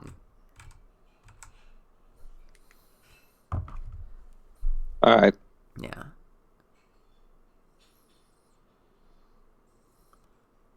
Oh my god, I got lucky there with that.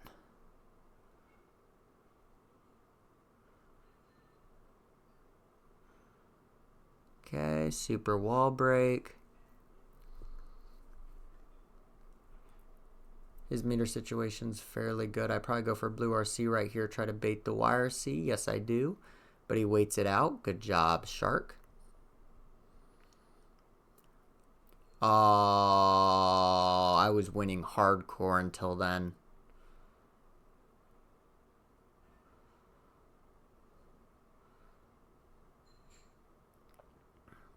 What? What did that... What? I pressed a button like an idiot, I bet.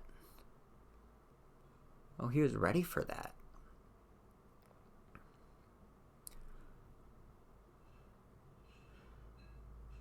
Oh, what bad double jumps for me. That's such a panic option on my end. I always go for those double jumps. I really shouldn't be.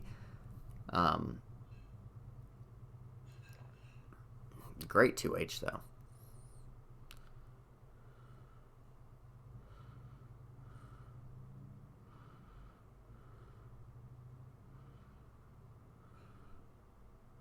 Hey. Hey. We're almost done. Hey, that graphic you made looked sick.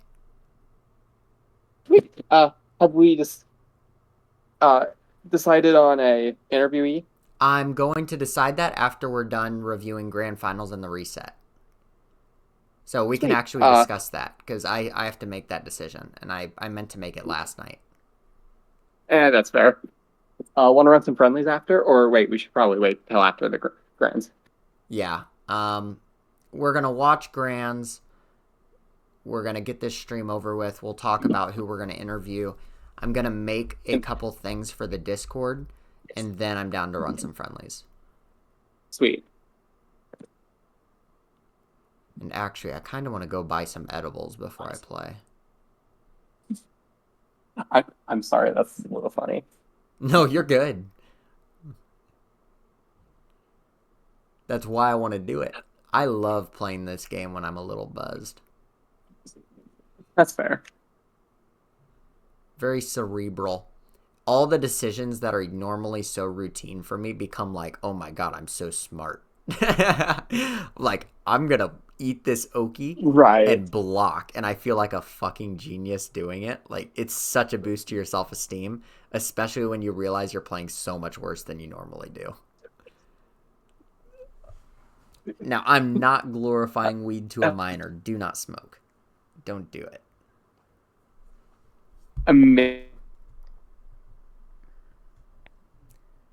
I cut that out, so I'm gonna, or you cut out, so I'm gonna assume you said, yeah, smoking's not cool.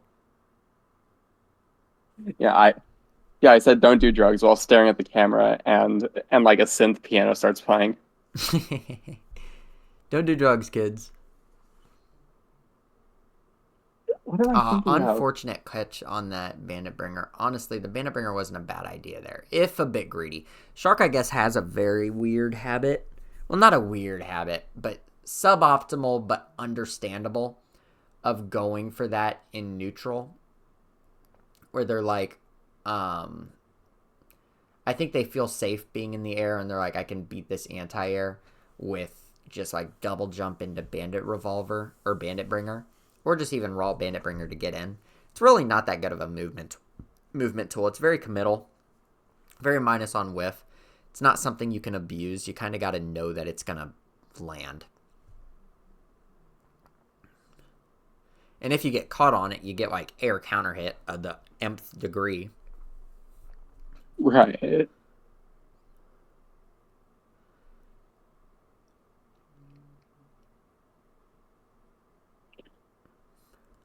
All right.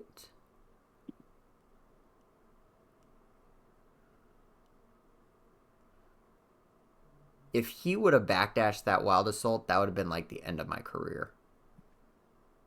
He was practicing that after yesterday's VOD review. He sent me a video today, and I was like, I'm so proud of you. Shark actually listens to my advice, and I fucking love it.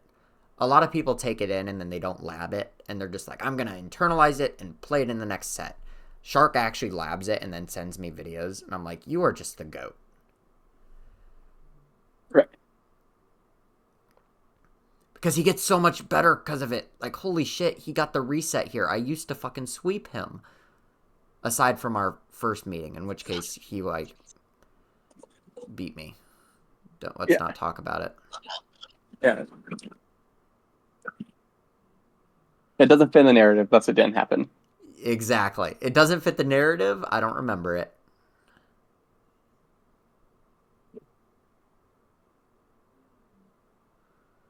Bro, I did overhead 4 times. Holy shit. I was gaming. So I was gonna say, like, whenever you give me advice, I have trouble staying focused in labs. So what I usually do is I just look for players, and then look for what you were talking about. Like, that's how I learned how to start 6Ping Bridgets. I just started picking out Bridgets and 6Ping their offense. That's the best way to do it. I mean, you do not have time to... Like, there's certain advice that you can use. Like, for example, Right. Blue Wild Assault, that's something you want to lab. But if you're talking about, like, 6P and Bridget Pressure, I do not expect you to invest 2 weeks into learning how to do Bridget Pressure. And Right. you shouldn't be expected to have to do that. You need to learn that in a match. So, like, you doing that is perfect. That's exactly what you should be doing. Exactly. And I don't know. I don't know if it's an attention thing, but I've never been able to lab. Like, even whenever I play offline, like, of course, if I'm like learning new routes, then I lab those. But like, if I need to practice like a certain setup, I or I'm just like learning a new character for the first time, I just run arcade mode until I figure out how the character works, and then I lab those small things. Yeah, I think, like, whenever you first pick up a character, you should definitely play them before you lab. Just so you, like, the neutral's more important than the combos and shit, you know? Like, you could learn maybe Right. one combo if you care about that, and then maybe a setup. But honestly, Right. Like for characters Venom, get by I just learned doing close slash on Oki. You don't need it. Also, I was gonna say, one thing I've been labbing for a lot of characters is, for some reason, 2D. Like, I was talking about it last night. It is surprisingly it's a low profile monster. Like, Oh, it is. It's it like can go under. discount Soul 2D. It's not a terrible move. It's a good move. I just think it looks so much better than it is. I mean, it can go under. It goes under May 5K. Which, yeah, I mean, That's- in that matchup, that's goated. You want that. That's It goes under Johnny. Goes under Johnny Farslash. But the thing is, if you're trying to beat out moves, why would you not just go for spin? Because if I land it that's a full counter hit. If you land spin on 5K, you get a close slash. Punish. Sometimes on 5K. On No. 5K. No. It usually gets blocked. Oh, why'd I go for the bait there? I Or could you be could go wrong. for fish, get the hard knockdown. What's your biggest combo? How much damage do you do off a counter hit 2D? It's about as much as a counter hit 5H.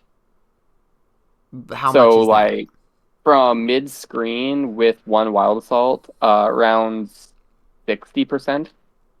That varies by character. What's the number? If I'm off the top of my head, around 250. Okay, that's actually pretty good. That's high. That's about Bridget's max combo. Damn. Right. I mean, I could lab it in a second. Let Yeah, me I just would lab finish. it, see what it is, see if it's worth it. Simply because spin beats more than just that. What if they decide to go for 2K? What if it's May and you want a low profile 5K? What if they go for 3K? And then suddenly you're eating 4-way May mix because May is secretly Milia. Like, you don't get as good of a reward, but you're not even playing the RPS. You're like, they're doing rock, paper, scissors, you're pulling gun. Right, but it's way better for characters like Johnny, where like I could either backdash or I could just 2D and then I just cover that far slash, which is faster than spin. What are you trying? We're talking about 2D here, not far slash, right? I'm saying is that my 2D is faster than Johnny's far slash. That's why I said like Oh, it and can you're trying to low profile it. That is interesting. What frame is Johnny's far slash? frame 9. That would beat spin. That is an interesting. Or let me check because I could just be stupid. That is Frame 9 possible. is very fast, but it's Johnny, so I kind of am inclined to believe you. Damn, it was 2-2? Yep, I yep, low-key it is. almost ran this back. Damn. You know, it is frame 9. Damn, yeah, in that case, go for that shit. I mean, that beats spin. That's not fair. Right. Yeah, no, moves that are faster than spin and are higher moves, I just go for 2D. Like, sometimes I'll go for it with Nago, but that's just as like a sometimes not really kind of option.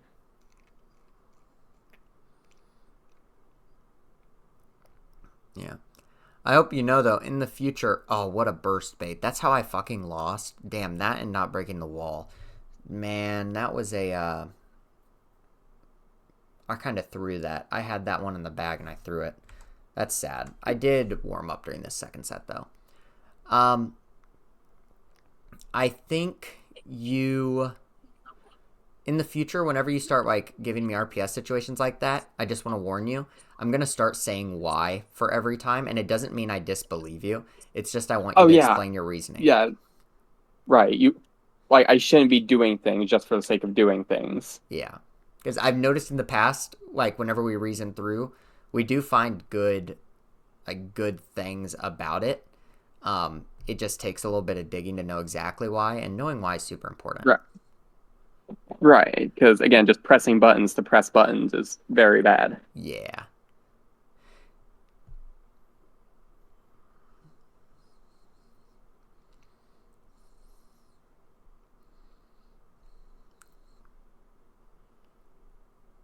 Okay. Okay, so the 2D is 10 frame startup, but I guess he just gets low enough. Yeah, I mean, part of your startup is getting low. Yeah. But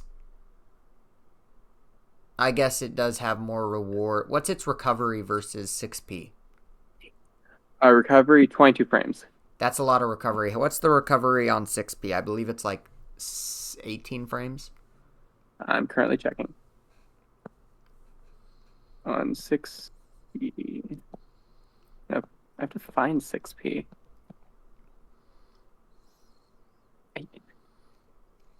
Here it is. 21 frames. Wow, that is a laggy 6P. Yeah, it's high risk, but it's like it's a couple steps behind Testament 6P in terms of anti-airness. Yeah, I mean, it's huge, but like, damn.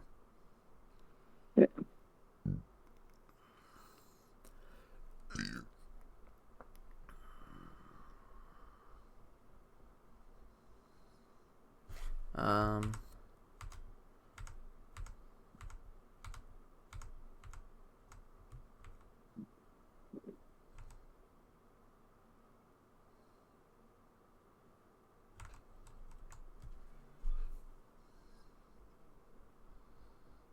So also 2D is again it's pretty quickly recoverable, and it also covers Johnny Dashin. Yeah. I am interested in talking about that, but I am gonna try to pay attention to this. Understood.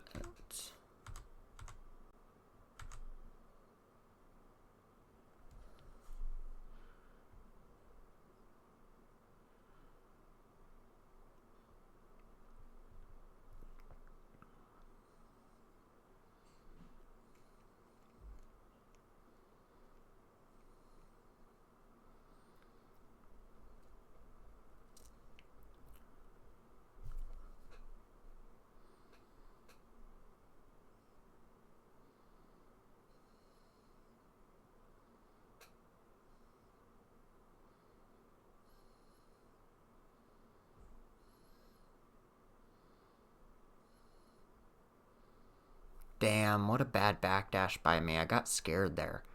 I really should have just blocked. It's not scary to block a soul max range far slash. I mean, it's scary, but not like the end of the world. Yeah, that's not like the worst case scenario. Yeah, and like the worst case scenario is getting. Oh, if I would have backdashed there, that's what we're trying to avoid. Oh, and I'm dead. I do have a bad habit of like pressing backdash just in neutral. I'm excused by it because Bridget has like tied for the best backdash in the game. But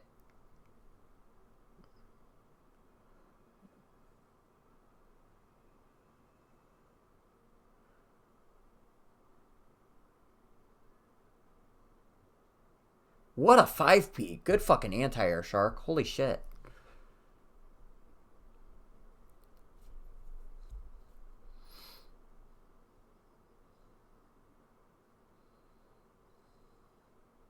And then I backdash. Point blank in front of his face, too.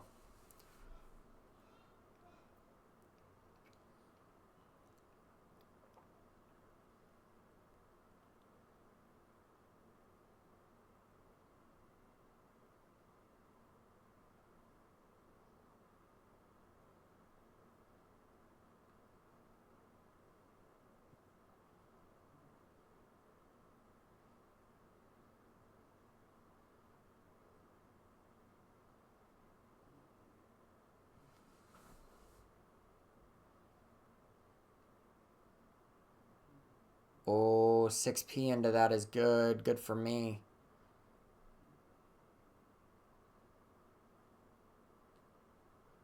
Oh, and he's dead. No burst there?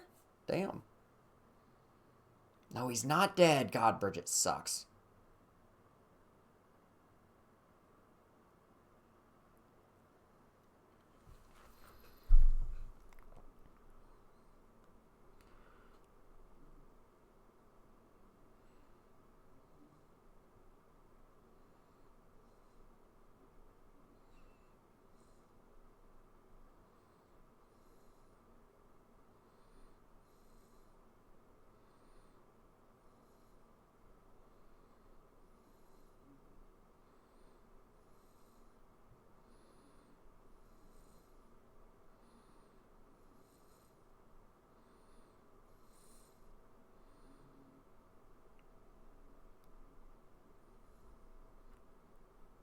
Okay.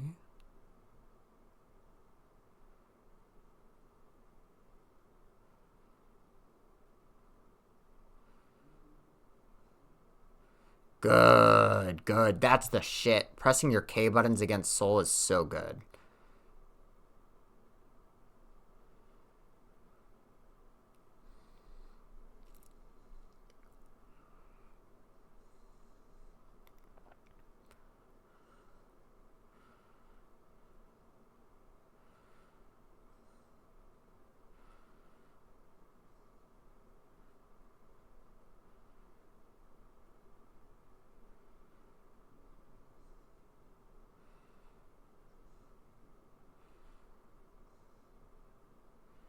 Whoa.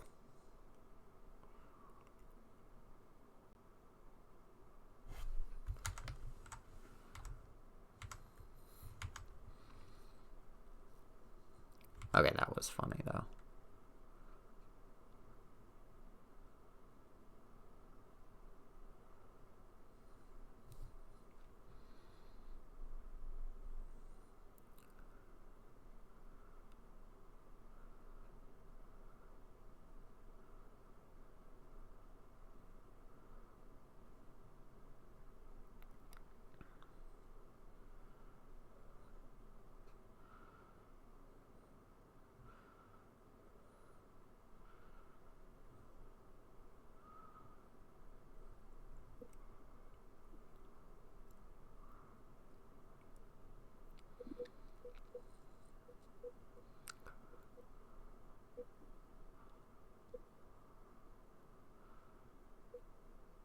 Hold the pressure. He's further away. That's good. Oh, he could have DP'd there. Damn, bro. He needs to start DPing on that. He would kick my ass.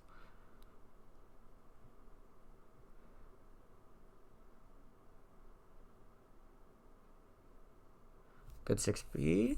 No conversion. Grab too early. It's fine. Damn. That's kind of unfortunate. Anticlimactic end. But he played well. All right. I'm going to be honest. I'm going to have to come back for the games. I promised to play Catan with my family tonight. So I'm going to be back on because there's an Anji player, aside from you later tonight, who is facing Ramilia tomorrow and really wants to do practice rounds. So we can make a group. Sweet. Hit me up on that. And is the stream offline? Let me